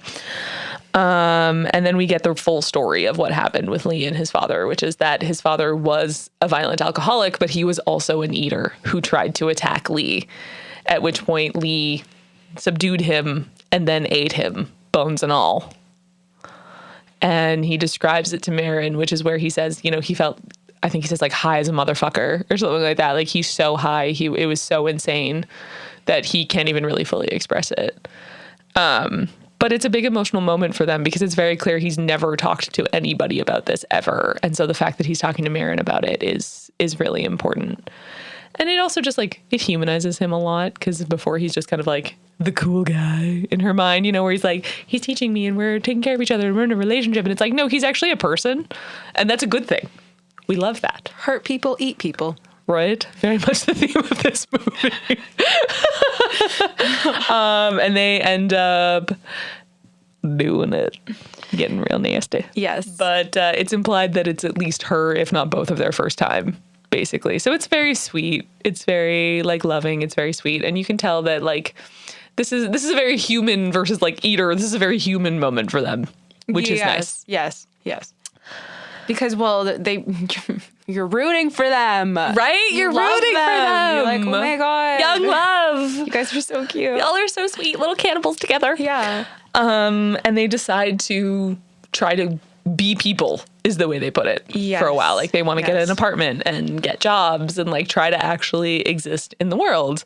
And they do it for a little while, at least. They're, you know, living together. She's got a job. They're hanging out. Smoking cigarettes. They're smoking cigarettes. They're making out. He's making breakfast. I will say it was kind of funny. I'm always going to notice cigarette details. I'm so sorry, everyone. It's just me. I can't help that. It's okay. But 2 former smokers. yeah, the entire film, she doesn't. No. And then by the end, it's like them sharing a cigarette and kind of like having a thing. So it's funny when you do have that new love and you kind of adopt each other's personalities just a little bit. Adopt each other's habits. Start using each other's lingo. Start having, inside sharing jokes. your rules for eating. Yeah, absolutely. Which is actually true, because like, I don't know, are we splitting this down the middle? Are you a 2 plates and share kind of person? Yes. Or are you my own meal? Yes. What kind of person are you? Are we doing bite for bite, or I get a bite and you don't want a bite of mine? Because that's kind of rude. Right? That's kind of rude. I'm just trying to share with you. I thought we were liking our meals together. Yeah, right? What's happening here? Things are actually going pretty well. And then we see Marin. She's on her way home from presumably work. And the second she walks into that apartment, something is wrong. We don't know what, but something is off. And what really struck me about this is there's no music change. There's no big like stinger in any capacity. From before she gets into the apartment to after, it's silent. There's nothing. It is purely Taylor Russell's performance. Because the second she crosses through that doorway, you guys can hear me snap under the table there. The second she walks through that doorway, she is terrified. And you don't know why. Because was the apartment door open? I think it was slightly ajar. Yeah, See, just like ever so slightly. Scary. Right? Like not enough that I clocked it on the first watch, but I think you are right. On the second watch, it was like just barely open. That's so fucking scary. That's you come so home and your door scary. is open. That's terrifying. Like, I mean, I'm sure you can relate because you obviously live with your wonderful fiance, Marky. We love you. And I live alone. So for us, if we ever come home and the door is open, you're like, Also, with my daily gardening, sometimes I have to make sure I triple check that door is closed, locked, and I didn't leave the keys in the door. Right? I gotta lock that door before the gardening commences so that I know it is locked. Actually, I don't garden in my house, so it's kind of the opposite, but yeah. But still, did exactly. you bring the key with you or not? Exactly. Do you have your keys? So many things. Although I do love a good houseplant, if you get my drift. Yeah. But yeah, she is terrified. And as she moves through the apartment, she sees Sully's bag on the end of the bed. And she knows. And the bag is a third character. Oh, Sully's bag with his hair rope in Her it. see-through dress, that was a fourth character. Amen. Amen. There's so many. The wardrobe choices in this movie are actually phenomenal. They're so good. Like, it's one of those things that I feel like you don't always notice, but in this movie, it really does show the progression through the whole movie. Because at first you've got Marin, whatever clothes she had, then she's taking clothes from victims, and then by the end it looks like, oh no, maybe she is actually just, going to the store and buying herself a top. Comfortable with yourself, comfortable with your body. Yeah, with your clothes, picking them yourself. And you see Sully's bag on the bed, and your heart just drops. And Sully attacks her out of a corner, pins her on the bed. And this, oh God, this is so gross. It's so gross. He starts drooling on her. I mentioned it earlier. That drool is also another character, and it's horrible. So unnecessary. But I understand. so scary. Yeah. Like, so scary. It's just like, right? You just want to wipe that away there. Yeah. But Sully has her pinned on the bed and is talking about, how they're connected and all of these things. And it feels almost like he's going to assault her, but then he doesn't. Like, he actually curls up on her chest, and you see that, as horrifying as this is, he's deeply, deeply lonely. And that's why this is happening.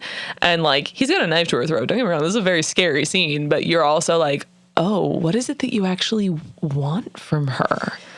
Sully's motives are never fully clear, which I think makes him so much scarier. It is scary, especially with the amount of true crime that I listen to. It's upsetting because you know that they want to keep them.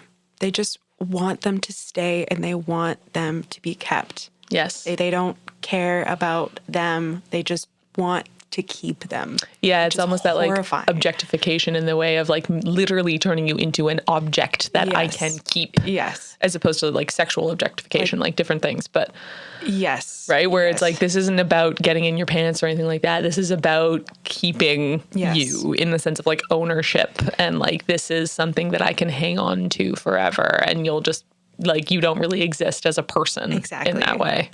For so scary. from my podcast university experience with Dahmer, it's more of like, they're Fun fact, this movie dying has a tie to Dahmer that I'm going to explain later. Oh, perfect. Yeah. Perfect. Sorry, go ahead. But especially like with Jeffrey Dahmer and like the fact that he didn't necessarily want those people to die. He wanted to keep them. Them dying, unfortunately, was just a consequence of his actions in Drano. Yeah. So there's only so many... drills to the head only go so far. Yes, but no, that was the goal, was he wanted like a zombie, like, for lack of a better term, like a love slave, basically. Somebody who would just be there for him. Which the movie The Loved Ones... I haven't seen it. Oh, okay. Ooh. Okay. Well, looks like we got ourselves another episode. Yes. But yeah, the fact that he just wants to keep her is horrifying. Yeah. It's so, and this whole scene, like, especially with the drool and everything, it just feels close. Like you almost feel like he's laying on her chest, and you almost feel like you can feel Sully laying on your chest in that way. Like, this feels intimate in the worst possible way. And so we have Lee enters partway through, sees what's happening, and Marin sees Lee. So between the two of them, they wind up actually killing Sully. Lee tries to suffocate him with a plastic bag. They actually wind up disemboweling him in a bathtub, which, like, damn, that was squishy. But unfortunately, Lee is stabbed in the process. And we don't really realize how bad it is in the moment. And, Marin, after they kill Sully, she's disassociating. She's not there, can't really handle what's just happened. And we see Lee sort of lean against a wall and slide down and leave a massive trail of blood behind him. I definitely had concern for Lee's character, because when he does get stabbed and he's on the ground, a lot of blood does come out. That's his. A lot of blood, and then that's when you're like, okay, well, you can survive a shoulder stab. That's fine. It's fine. But then when he starts like progressively struggling, and then, we end up to the wall. Yeah, and you realize that he's wheezing, and it's because his lung has been punctured at this point. So it's not just a shoulder wound. It's much, much more serious. And within this time frame where Lee is sort of leaning against the wall, Marin finds Sully's rope and realizes that Kayla's hair has been added to it. So he was watching their exchange, realized the connection, and he murdered Kayla. And at that point, when Lee sees the rope, because he's hinted at it before, you can see that for him, even though he loves Marin, there's nothing for him to live for anymore as far as he's concerned. Because he has said he was only living for Kayla. Yes. And that was it. And so when she's gone and now he's dying, he's just kind of done. And I'm crying. Oh, I'm weeping, openly sobbing at this point, just weeping. I just finished this movie just before we recorded, and I was just like, well, great. Now I'm upset. Now I'm all weepy. Yeah. God. And basically Lee tells Marin that he wants her to eat him, bones and all. And he's not going to a hospital. His line, which I wrote down here, is just love me and eat. And that's all he wants, is to just be loved, and to be loved so much as to be consumed. Because cannibalism is such an interesting metaphor for love and desire all the time. Of course. Fascinating. And so she does. We don't see all of it. We only see part of it. But we literally see Lee basically, like, the word that comes to mind is like nursing her through it, like holding her head, holding her hand, encouraging her, telling her, yes, like eat. And you see Marin. And this is where the cinematography just kills it, because we're cutting back and forth between scenes of just like the kitchen, just the blood everywhere, and just these like kind of stagnant shots just hitting. And then eventually it just cuts out, and then it cuts out to the clean apartment. Yeah, when you see that Marin has eaten him, she's disposed of Sully in whatever capacity, cleaned up, and fled. Mm-hmm. And then we have one final cut back to the two of them previously, post virginity loss, just sort of holding each other and just living and just existing together calmly, peacefully. And it's so beautiful. And I wept. I was like, first love dies hard, literally. Oh, the end. That's the movie. That's the end. So beautiful. It's funny because with Raw, the comedic elements, you almost kind of crave them a bit. But this movie is relentless. There is no comedic relief at any point. The only comedic relief is just how awkward and how like scary and unnerving some of these things are. And that's mostly from Sully's character. Right. It makes you laugh, but in that uncomfortable way. Yeah. And then, also like Chalamet's popping out in her shirt to save the day. That I'm not going to lie. Like he comes out of nowhere. I'm like, damn, I kind of like your shirt. And it's 2 for 2. We got the unicorn shirt from last week. Right. God damn. And we've got our beautiful floral baby doll tee that he's coming to save the day. And then he dies in it. And I'm like, oh my gosh, I'm so sad. Yeah. This movie was great, but it's definitely an emotional journey. Like, it's not for the faint of heart. Like, this is what I would describe this as, like, you know, you have some movies that are like breakup movies or something that you watch when you literally want to cry. This is that for a horror fan. I think because I was a baked cake the first time, I think I wasn't able to have so much of an emotional response in the end. And then watching it this morning, prepping for the pod, I'm like, oh shit, this got me. Right? Well, I remember seeing it in the theater with my friend and we walked out and my friend just turned to me and she's like, man, I wish someone loved me enough to be a cannibal with me. I just started laughing. I was like, girl, me too. Like, straight up. If you won't cannibalize, are we in love? I feel like with this movie, you catch yourself just going, damn. Right? Damn. You didn't have to do that. Oh, okay. So that was the movie, guys. So I think we both agreed that the best sequence was the sleepover sequence at the beginning. And like, I remember when I was in the theater watching that moment where Marin just like chomps on somebody's finger, the audible gasp that went through the audience.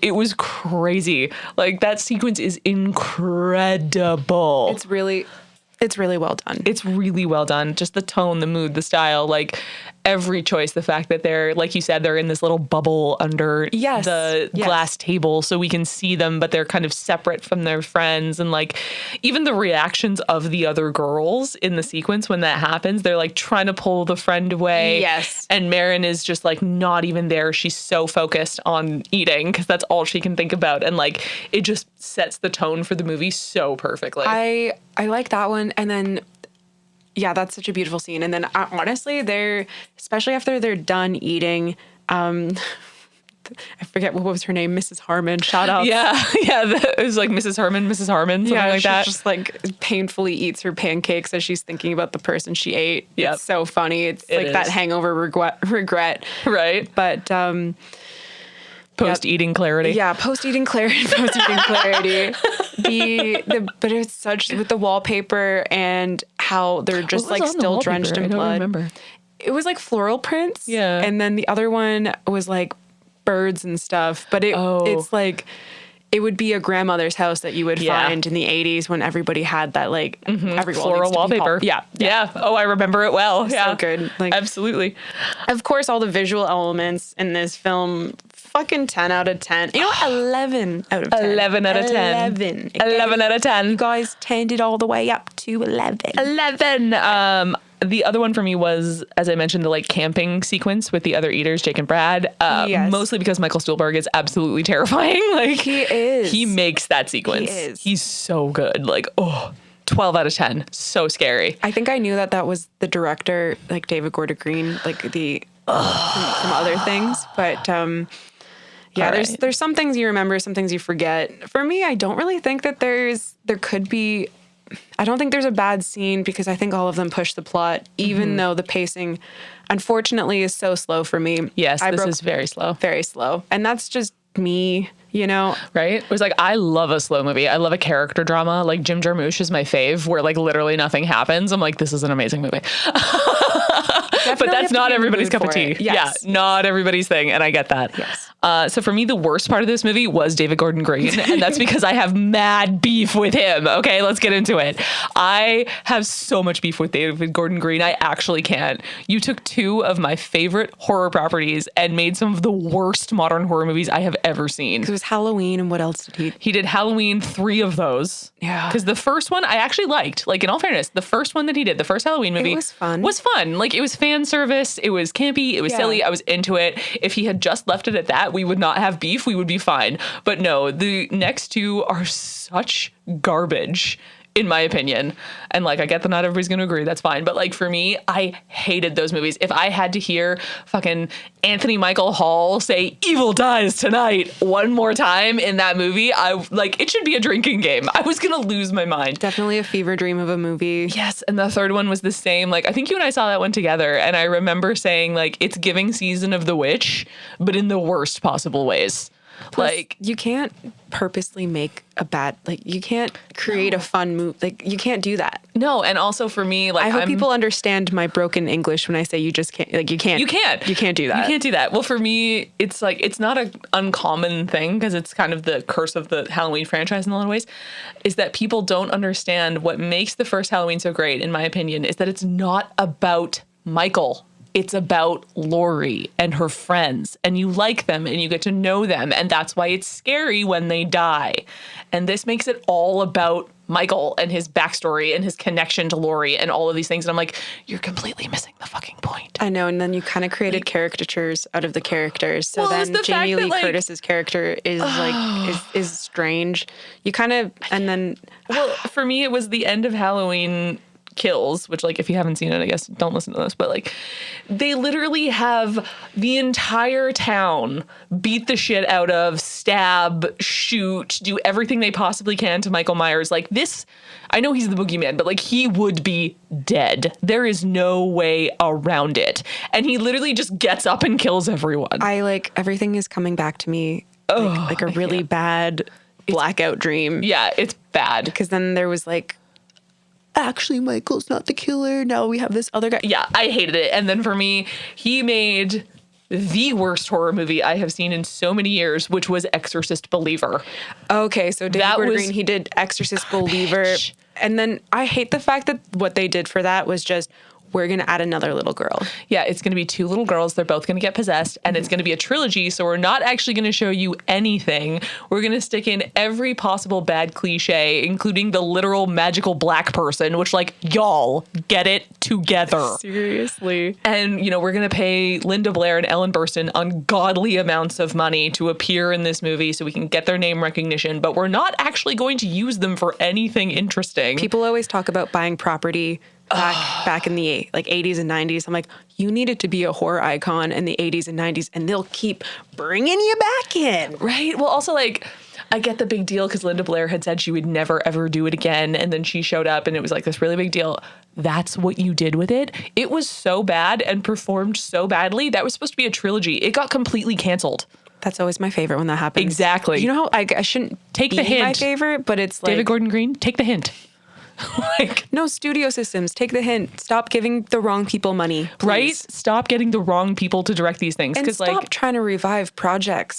There's only so much nostalgia you can pull out of us. Right? I am over it. And like, now I know Mike Flanagan is working on an Exorcist property, which, like, I don't think there needs to be another Exorcist at all. Don't get me wrong. But if anybody's going to do it, Mike Flanagan will at least do a decent job and is a way better choice. Like, David Gordon Green, stick to directing comedies. You're great at that. Phenomenal. 10 out of 10. Well, except for Your Highness, we're not going to talk about that. But there's moments. I've only seen it once because my roommate made me sit through it, and I had also had many an edible at that point, so I don't remember most of it. It's kind of funny because not even edibles could help me through the new Halloween trilogy. Oh, it was so bad. And then people shit on Rob Zombies. I actually like Rob Zombies. Rob Zombies, I consider them a little bit separate from the rest of the franchise. They are kind of their own thing. But yeah, I liked them. They were great. It's a Rob Zombie Halloween. It's a Rob Zombie movie. Yeah. Like, I'm down. I know people, I know it's very divisive, all right, but that one came out when I was 11. The other one came out when I wasn't born yet, okay?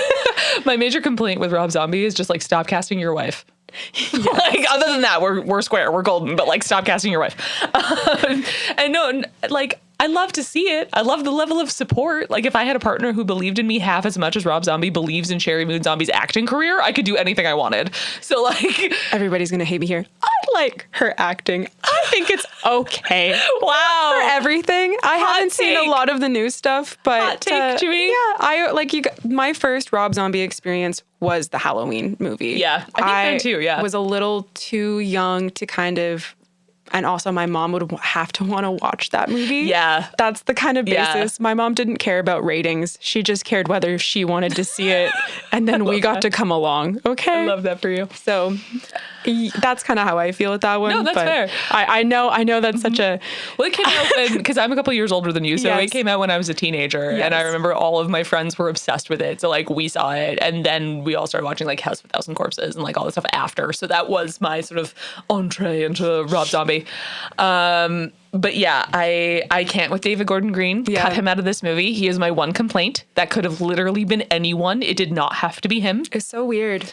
Because he doesn't even really give that good of an acting. Like, No. he actually brings down the scene, to be honest. I think so, yeah. Because I think that there's more like straight facing people that you can get that would like kind of give more of like an aggro energy. Yes. So like, yeah, like, cause like if we're going to kind of play off of like a secret relationship or like you're meeting with somebody that you shouldn't be because you're supposed to be a pillar of the community. Never want to be described that way. It means you're a serial killer. Yeah. Don't tell me I light up a room. Right?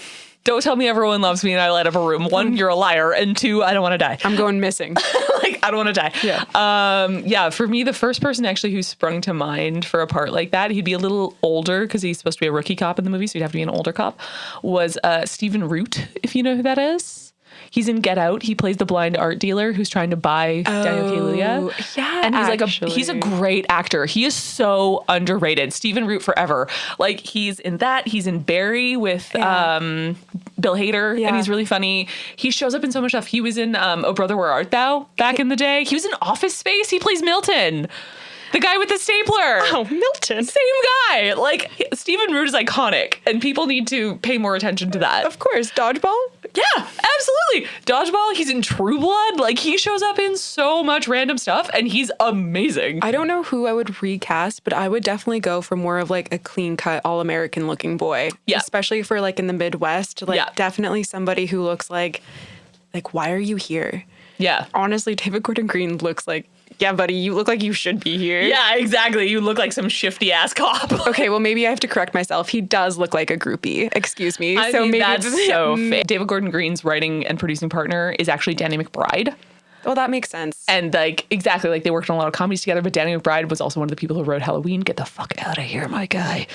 But I almost would have rather seen Danny McBride in that part than David Gordon Green. I think he would have been able to do it because as an actor, I actually really like Danny McBride. We're kind of in this weird horror climate right now where a lot of movies are bordering between the line of horror and comedy. Yes. But neither one are doing it too far enough. So we kind of keep ending up with these in-between movies where they kind of almost seem one note. Yeah, right? Like you're trying to vary it up, but you wind up actually not, like, just try to do the one thing and do it well.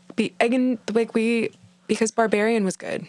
Yes, Barbarian was good. I liked Barbarian. But I haven't seen Weapons, so I can't really like comment on it, but I know that one's been kind of divisive. I have thoughts. Yeah. We'll talk about it later, but I have thoughts. Because I do believe comedians can write horror, and I believe horror people can write comedy because it is extremely hard to write both because you're causing such a reaction. Different sides of the same coin, right? Yeah. Like, and I totally get that, but I also don't think that every person who does one of those things should try to do the other. No, 100%. For example, like, as much as I love her, she is one of my idols, Amy Poehler. I don't know if I want to see a horror movie that Amy Poehler wrote. Because she also doesn't like horror movies. So I don't know.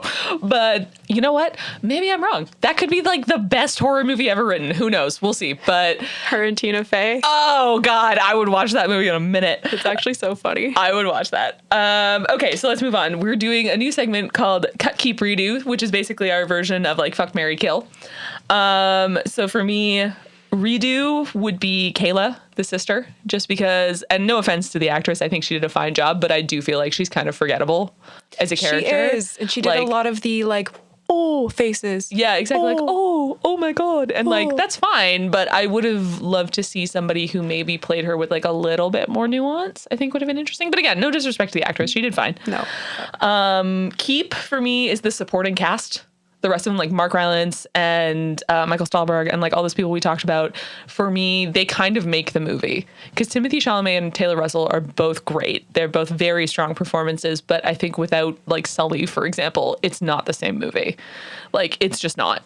And that's a huge compliment. Yes. Cut for me, David Gordon Green. Duh.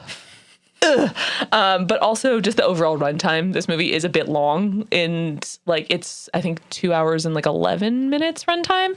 So I do think you could get it down a little bit, but it's picky, like splitting hairs at that point. Like I'm just being picky because this movie is so beautiful, and like when you're watching it, it doesn't feel long necessarily. Like the pacing is slow, but it's not like dragging along to the point where you're like, okay, I need something to happen now.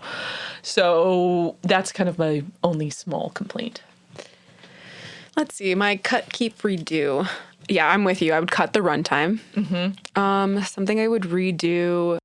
It's kind of funny because I also think that you should. I was also thinking redo David Green. He's the weak link. It's so funny. He's the weak link in the cast. Because there's something about that scene because it's important because you need it because it pushes the plot. It's essential. Absolutely. But yeah, there's something that's just not like that performance-wise that pushes the scene any further than that of just like being like a one-note kind of person. I think you needed a better performer. Yes. Like it's kind of what I was saying with the sister. Like you need somebody to bring a little more nuance to that. Yes. Which like, and again, it's not actually my dislike of David Gordon Green coming through. I just think that he's not necessarily nuanced enough of a performer to really sell that. Because that's really hard to do, especially when you don't really have any lines and you're just kind of there. Because I think he has like 3 lines maybe in the scene. Like it's not much. He's mostly just sitting there. It's kind of funny because ours are basically the same. Because I was also like keep the cast because they do such a phenomenal job. They do. And also keep whoever your production designer is. Oh my God. Art director. Yes. So your entire fabulous. art department. Holy crap. It was like watching a painting. It really was. It really, really was. It really was. And that was how I felt about Suspiria as well. Like, I really like that. And I feel like that is sort of like Luca Guadagnino's thing. And I love that about it. Okay. Notable and honorable mentions. For me, the dream and dance sequences that go throughout. Like, I love that that's one of Luca Guadagnino's things. That, like, basically no matter the movie, no matter the genre, no matter the tone, you're going to get a dance scene and you're going to get a couple, like, crazy, abstract, weird dream scenes, which, like, I'm here for it. That's so much fun. He's Italian. He can't take that away from him. Exactly. And for me, the really, really standout people were Mark Rylance and Taylor Russell. They really made this movie for me. Because without Marin being a stronger performance, this movie would have flopped so fucking hard. She carries most of this movie. She does. And I would like to see more from this actress, too. Yeah. I would like to see more of her. She was really good. You see, like, a really good movie like this, and then you're, like, shocked that that they're not in more stuff. Right? Chalamet, definitely, this is prelude to Rat Boy Summer, so he was doing sure. Damn fine. Yeah, okay? He's doing just fine. Yeah. And Mark Rylance, again, like, he's very, very accomplished. He's, like, really big in the theater world, and it was so cool to see him in something like this. He's my notable. Yeah, he's incredible. The flesh-eating pervert. Yeah. Notable. Flesh-eating Herbert the pervert. Yes. Like, amazing. So unsettling. Got some popsicles down in the cellar. Yes, seriously. That's the vibe. So what would you rate this movie, Jamie? Okay, so I have 2 ratings. Okay. Lay it For on myself, I definitely think it's like a 7 or 8 out of 10. Mm-hmm. But if you are the weak, let's say the inexperienced horror viewer, just, you know what you like and you know that you don't want to watch an art film, I would probably put it at like a 6 because it's still the horror element of it is there. Oh yeah, because of Sully, because of just the body horror overall. Body horror, yeah, like, the perfect use of gore. The makeup is phenomenal, so it's not like, oh, that doesn't look right. It's like it feels very real. What did you refer to the skinning of the finger? Oh, degloving. Yeah, the degloving. That's what happens when you just like rip skin off. Yeah, is degloving. Yeah, yeah, but it's like no, it's the finger condom. That you get when you cut your finger. Well, like in that scene, you're seeing like the muscular tissue and everything in her finger. Like it's not just like oop, cleaned out of the bone like a cartoon. Like it's very real. And like, I get it if you just ate Doritos before, but you guys were doing your nails. And like, I like the fact that even some of the nail colors were like, this one's cinnamon glaze. Yeah, it was all like food related. You think she wants to be spiced up right now. Right? She's spicy. Yeah, she's a spicy gal. Although I don't know that I would describe something cinnamon swirl as spicy. I'm not quite that white, but also it's I like speaking of what we are as whiteness, as a straight white lady. Yeah, it would. Some of the stuff I'm only able to grasp. I know that if somebody else was to watch this film, they would probably grasp from different details and be able to pick up on some themes that I wasn't able to pick up on, which is so beautiful, and which is why I really like a beautiful movie like this again. Yeah, like for me, for example, the idea of like queerness in Chosen Family was like a huge theme that I picked up on in this one in like a very big way. Yeah, God, I love movies. Especially because like when you're just trying to find yourself, things and people are so seedy and it's so difficult to navigate. And the only way to learn is by doing, unfortunately. Yes. So you're going to get yourself into potentially some not so great situations. This is the most artistic PSA I've ever seen. Right? Yes. Don't trust creepy old men. Yes. Especially like all the young people out there. Watch out. Yeah. I always wonder why somebody is so nice to you. Well, I feel like, and you're definitely going to appreciate this, it's the same as like a cult or something like that. If anybody tells you that they have all the answers or that they will provide for you and they will help you, no. Love bombing. Yeah. Oh, run in the other direction. Nobody has all the answers. Nobody's going to be there to just, support your existence in whatever capacity and not expect something in return. I don't doubt that there isn't people out there that are genuine and that are always helpful and that are there to start like a supporting community. That's why there is such thing as chosen family, because you're there to support each other. And especially like if you are in recovery, like you have other people who you were in recovery with to make sure that you support each other so you stay on the right path. And then also like, like we talked about earlier, like it messes me up that people just like don't love their children and then just like kick them out of the house for being who they are. Like, why'd you have a kid? Seriously. Why'd you have a kid? Seriously. Like, yeah. So that again, I definitely could have a whole other podcast just about that. But like, if you can't handle having like a queer kid or a disabled kid, for example, or like anything like that, don't have kids. Yes. Straight up, just don't have kids. Don't have it for the aesthetic. I'm telling you, or it's because not going you feel to look like good. You should. That's always what gets me. Like, I felt like I should. Why? Like, why? Although the one that gets me is when people start talking about their legacy, and that's why they have to have kids. My legacy. You're a suburban person. What legacy? Like, what legacy? Actually. Like, and I don't mean that in a rude way. Like, I'm not going to have a legacy. It's fine. Like, it's not a big deal. But, like, you're not some famous historical figure. Honestly, calm down. That just makes me think of Raw from last week, where it's just like, you have to be in this family of vets. Right? And you have to go to this school and like all this. Yeah, like I don't get it. No. Okay, so for me, I agree. I'd say it's like a 7 or 8 out of 10 for me. But if you aren't into like more kind of an art film, it will probably be closer to a 5 or a 6. Yes. I would rewatch this. Yes. And would I recommend? Yes. But I feel like this is kind of an interesting sort of level of horror because, for example, even though it's based on a young adult novel, it's not teen horror. Yes. I wouldn't describe it that way. Like this, despite being a movie about teens, I would say is not a teen horror film. Like I would say this is more like 18, 19, 20. Yes. Like that's kind of the vibe. Yes. But I would still argue that it kind of falls on the border of like intro horror.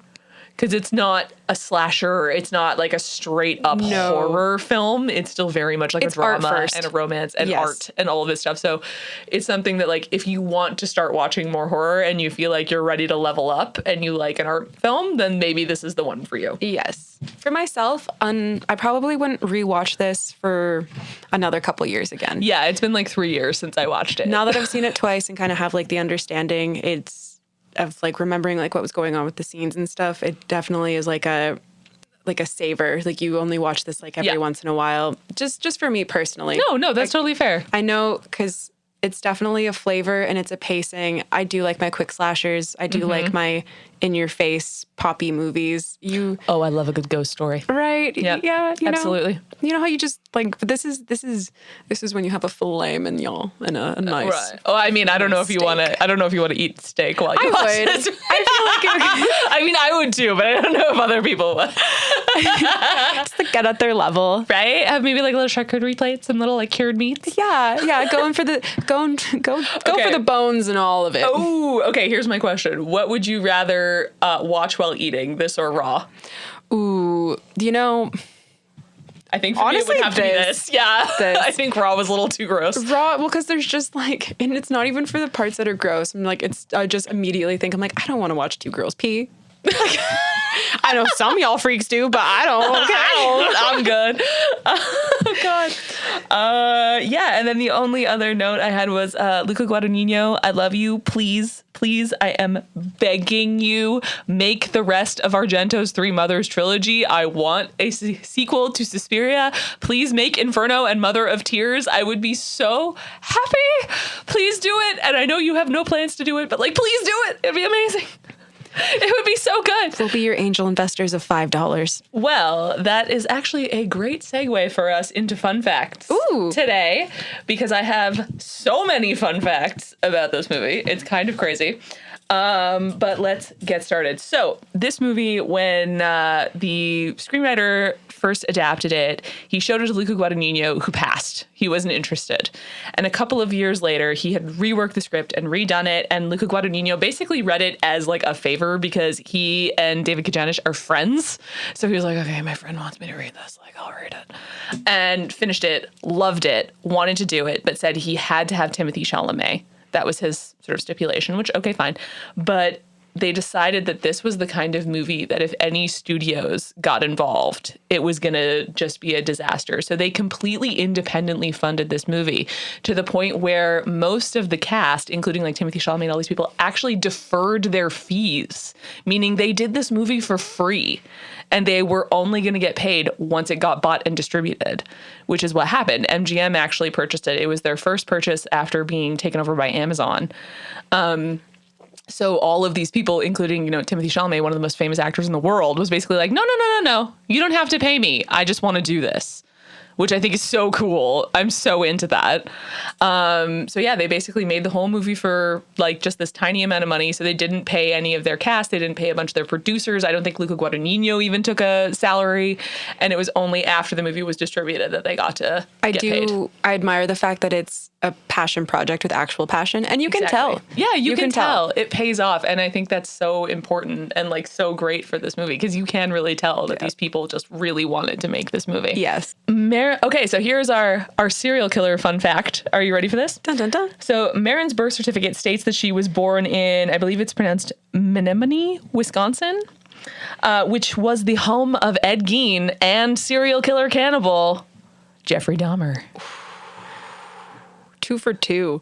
Right? How do you do? And Ed Gein was accused of cannibalism. He denied it, but he was accused of it. Oh, we saw that nipple belt. Right? We all saw the nipple belt. My lampshades do not look like your lampshades, sir. No, Ed. Your makeup application. We got to talk about it. But yes. Yeah, so apparently there's something about Wisconsin just breeds cannibals. Like I said earlier, Jessica Harper, who plays Barbara Kearns, the grandmother, was the star of the original Suspiria, made by Dario Argento in 1977. And then she does also appear in Luca Guadagnino's remake from 2018. You have to. Oh, it was honestly, we'll talk about that movie in depth later, but like it was such a great nod. It was such a great moment, cameo, big fan. Luca Guadagnino described the movie as a very romantic story about the impossibility of love and yet the need for it, even in the most extreme of circumstances, which like, yeah, I feel like that's really what this movie is, as opposed to a horror movie. Like, it's just a very extreme love story. As Rihanna said, we fell in love in a hopeless place. Can you tell when I was in school? I love it. I'm here for it.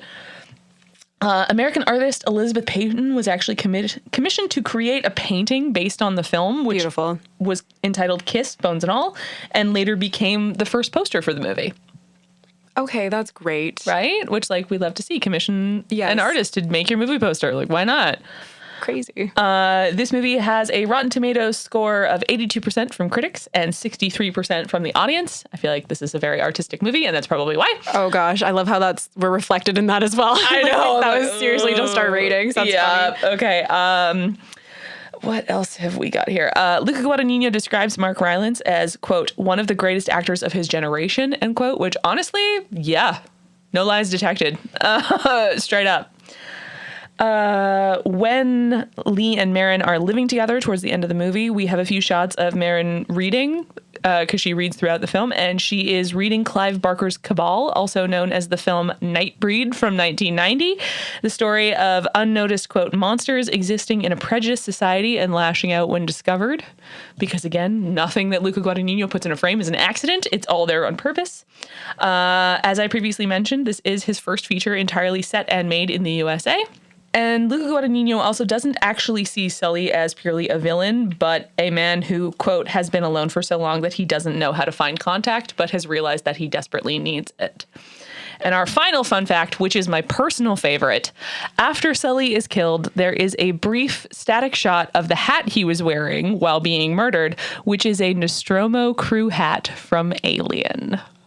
Oh. Because Luca Guadagnino loves Alien. And he called it macaroni. Right? Look at him go. He got that feather in his cap. That is so funny. Oh, man. Yeah. Especially with the fun fact about, like, his loneliness, because desperation can almost create villainous. Villainy. Yes, absolutely. Thank you.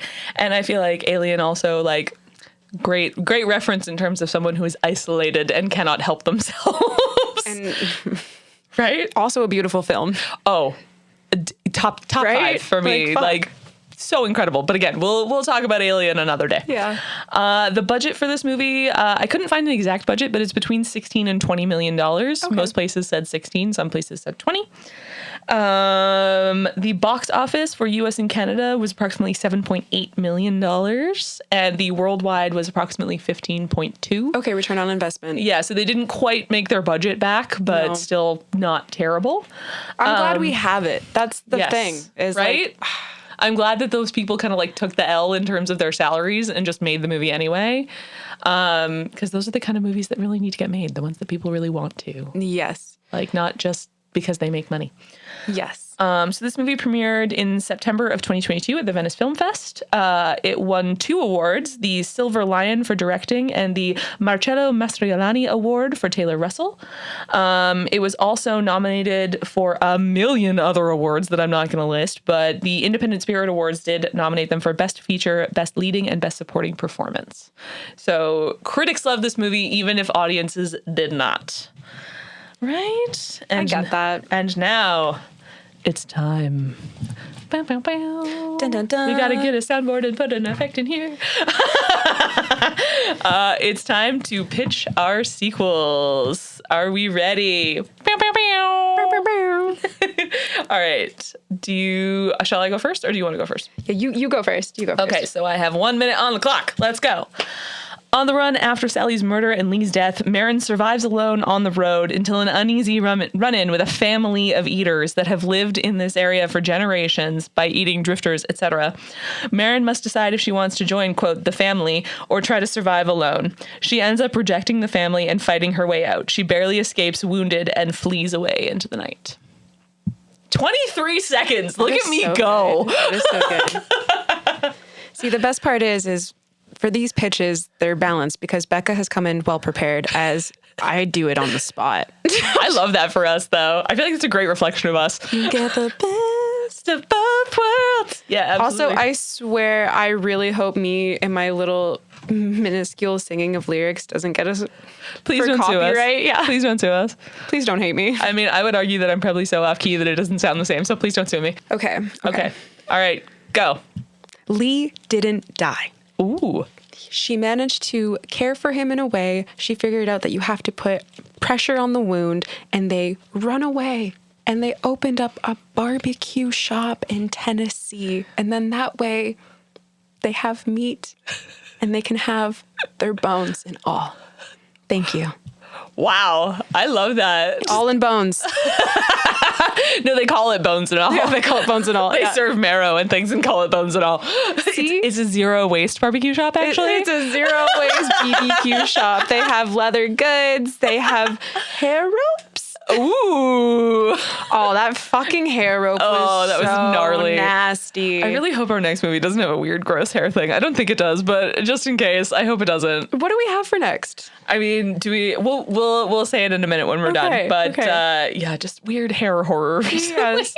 Well, it's because you can taste it. Oh, and you can smell You can it. feel it. Yeah. Yeah. I feel like with this one, I was like, I can smell that. Yes. Oh. Yes. Yes. Keeping it all wrapped up in that in that little cloth thing that he has it in. And it's 8 feet long and it's this huge It looked like it was a nice silk cloth, so at least it didn't have any frizz.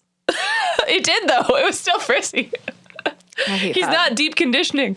I literally hate that for I us. hate it so much. All right. So do we think this movie would actually ever deserve a sequel? Does it need a sequel? Does it need a franchise? Or is it just a standalone? Ooh, this one is definitely a good standalone. I agree. I don't think this needs any kind of sequel. I personally do like the fact that I don't want to know what goes on with these characters in the end. Because especially you're crying. It's so much. It's so emotional. And I do like the ending shot of them, because then it can end like a dream, even though it has ended obviously like a nightmare. Yeah. But no franchise is needed. If anything, just more work for these beautiful people. Agreed. Yeah. Absolutely. And as much as I'm not a Timothy fan, will I be seeing the next Dune movie? You best believe my ass is seated. Hey. I love Denis Villeneuve. I can't help it. I think it's with Chalamet. I think it's funny because he's quite a divisive camp where people either love him or hate him. Right. I love him. I don't know. I'm he's kind good. of in the middle. He's fine. He's good. He's fine. Yeah. I don't love him, Yes. but I don't hate him either. I would really love to see him do something really weird and out of the box. Do a super weird comedy or some shit. Do something really random. I think would be really fun for him. I just remembered he was Willy Wonka. I forgot about that movie. I feel like everybody wishes they could forget about the movie, but that's a big studio movie. That's not a weird out of the box movie. No, it's not. But seriously, this is why you guys can't do that, though. I know. Forgot. No, I'm firmly in the camp that if you're going to make a million remakes, make them of movies that flopped. Yes. Shitty movies. Give them a second life. Make them better. Or give them some time. Yeah. It's fine. There was that point in time when we were remaking movies from the 50s or 40s when there was a 40, 50 year age That's gap. fine. That's fine. But the fact that they're restarting the MCU, get out of here. Oh. Get out of here. And sure, technically, it's been 20 years since that started, but it hadn't stopped in between. My favorite part with that, though, is how they want a character flip. It's so the people that were bad are now going to be good. And the people that were good, guess what? Bad guys. Bad now. Yeah. Hey, guys, don't care.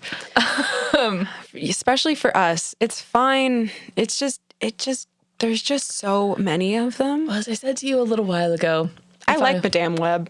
I mean, there are some movies that are great. Some of the standalones are good, don't get me wrong. But generally speaking, if I want to watch a movie, an action movie, that culminates in a giant CGI battle that is effectively won through the power of friendship, there are better options. This is where, I will not judge you. No. I get it. 4, 10, 15, 30 million dollars that they're going to pay you just to kind of show up for a few days of work. I get it. That's great. I get it. Totally. But you don't really get to complain after. No, that's my you thing. don't. You don't really get to bitch. Exactly. Especially when it's not a particularly demanding role, emotionally or physically or what have you. You're just kind of showing up to work and doing your thing. Well, and you're it's funny when you expect a bad movie to be bad because you don't care about their performance. So then you mean the new Tron movie?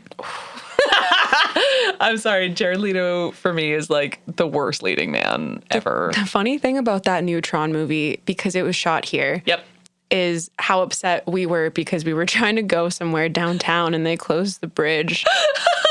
And it's to shoot what? Tron. Vancouverite problems. Yes. Y'all talk about this being a bitch in LA? Nah, come to Vancouver. Oh, man. My other pitch for this movie was for them to run off and find Motel Hell. Ooh, okay, that's and fun. run into Eugene Levy and like That's fun. yeah. Okay, I'm into that. That's a classic, but that movie's a couple years older than that one. So I mean, I feel like, time frame. You know what? I think if Luca Guadagnino asked, Eugene Levy would do it. Yes. I think so. Yes. I feel like I can say that confidently. He's so fabulous. He's the best. I mean, who else could pull off those eyebrows? For real. Like, come on. Yeah. It's just like him and Peter Gallagher from the OC, just like those great big ass eyebrows. Yes. Like there's like just the two of them. They're the only ones who can pull it off. They're paid extra. Well, I mean, now we have Dan Levy too, the younger generation, but like that's Yes, thank God. Right? We love Dan Levy. Yeah. So great. Love him. Always. Always. Yeah. Okay, do we have anything else that we want to say about Bones and All, or are we kind of done? Yeah, I think we've concluded that fabulous art film.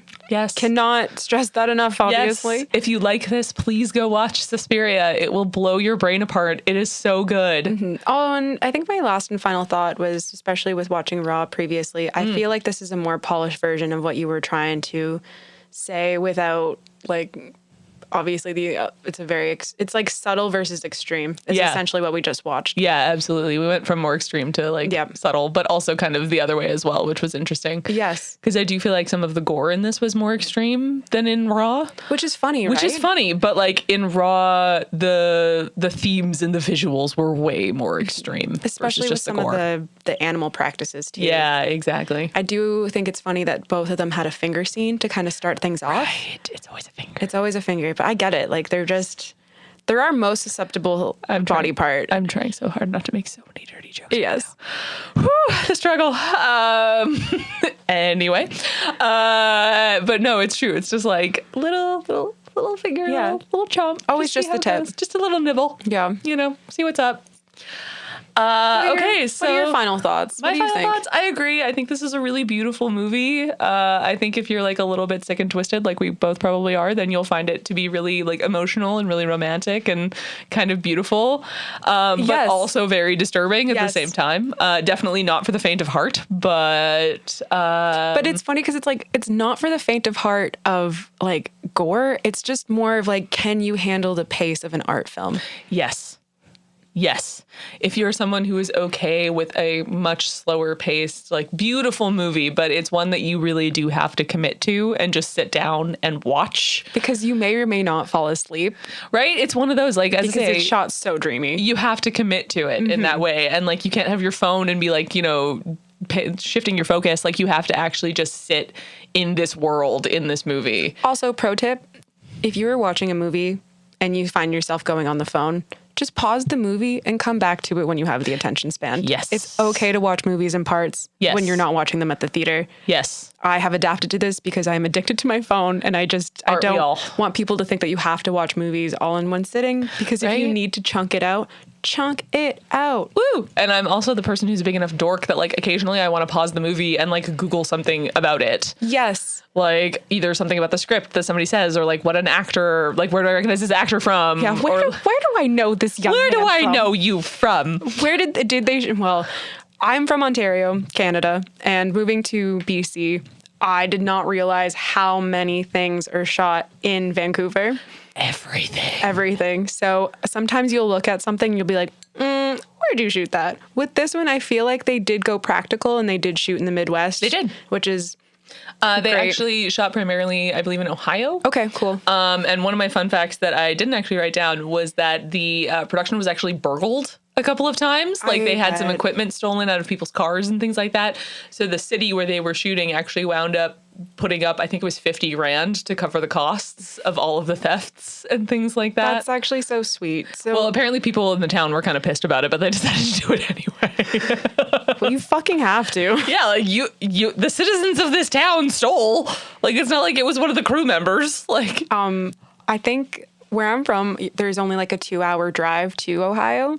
So that kind of like openness and that desolate isolation was very relatable of just how I grew up and where I went to school. It was a donated elementary school barn. Oh, nice. So how do you see only half of it? I went to 2 elementary schools actually, but my first elementary school was the original schoolhouse from the settlement from when like colonization was happening. So I feel that. It's got quite the plaque. Oh, it sure did. Yeah. They recently tore it down. Actually, it was very controversial. But yeah, it was the original schoolhouse that had like 4 classrooms and everything, and then they built out from there. Yes. And I was surrounded by farmland growing Yes. up. Like my parents lived in the more suburban section of town, but we were surrounded on like all sides by farmland. It's nice that way. It's beautiful, but I kind of get that. Like the idea that even now you drive 5 minutes from my parents' house and it's just open farmland. It's crazy everywhere. though, because in BC, you still get mountain ranges. Whereas like where I'm from, there's absolutely nothing. It's not quite the same here. Here it's still a rainforest, so it also like looks different. It's more lush, it's more green. We have more sort of variety in terms of like mountains and stuff like that than you guys do. But like the prairies in Canada, like that's the Canadian Midwest for those who don't know, is the prairies, and it's just flat and vast and open and full of corn and farms and all of that stuff, just like in America. Yeah, essentially where these Midwestern states where they took it through, but that isolation, especially when technology isn't available, it really hit. It really does. Yeah, loved it. Would watch again. Would recommend. But I also love an art movie. So Becca's final thought. We love an art film. All right. So next week, what are we going to talk about? Next week, we're going classic. We are going to do a double feature. Our first. We are going to be watching The Hills Have Eyes, both the original Wes Craven, 1977, and the remake, Alexandre Aja, from 2006. Oh, this will be fun. Yeah, so this is like 2006. I was 16. This is like prime teenage horror for me. It is. Yeah. It is that millennial horror. This will be fun, you guys. This is going to be fun, guys. Thank you so much if you listened. Yes, we love you. Sorry, that sounded so desperate. No, thank you. We love you so much if you listened, especially like our first episode, like any first episode, a little bit of a struggle, but we're getting through it. We're trying to get off the struggle bus. Exactly. And we love and appreciate you, especially if you've stuck around for episode 2, not just episode 1. Yeah. And we have more exciting stuff coming very soon, which is really exciting. We don't want to, jump the gun just yet, but it's very exciting stuff. And for you friends, I'm Jayme. I'm Becca. And we're the Pitch and Pitch podcast. And we'll see you next time. Bye. Bye.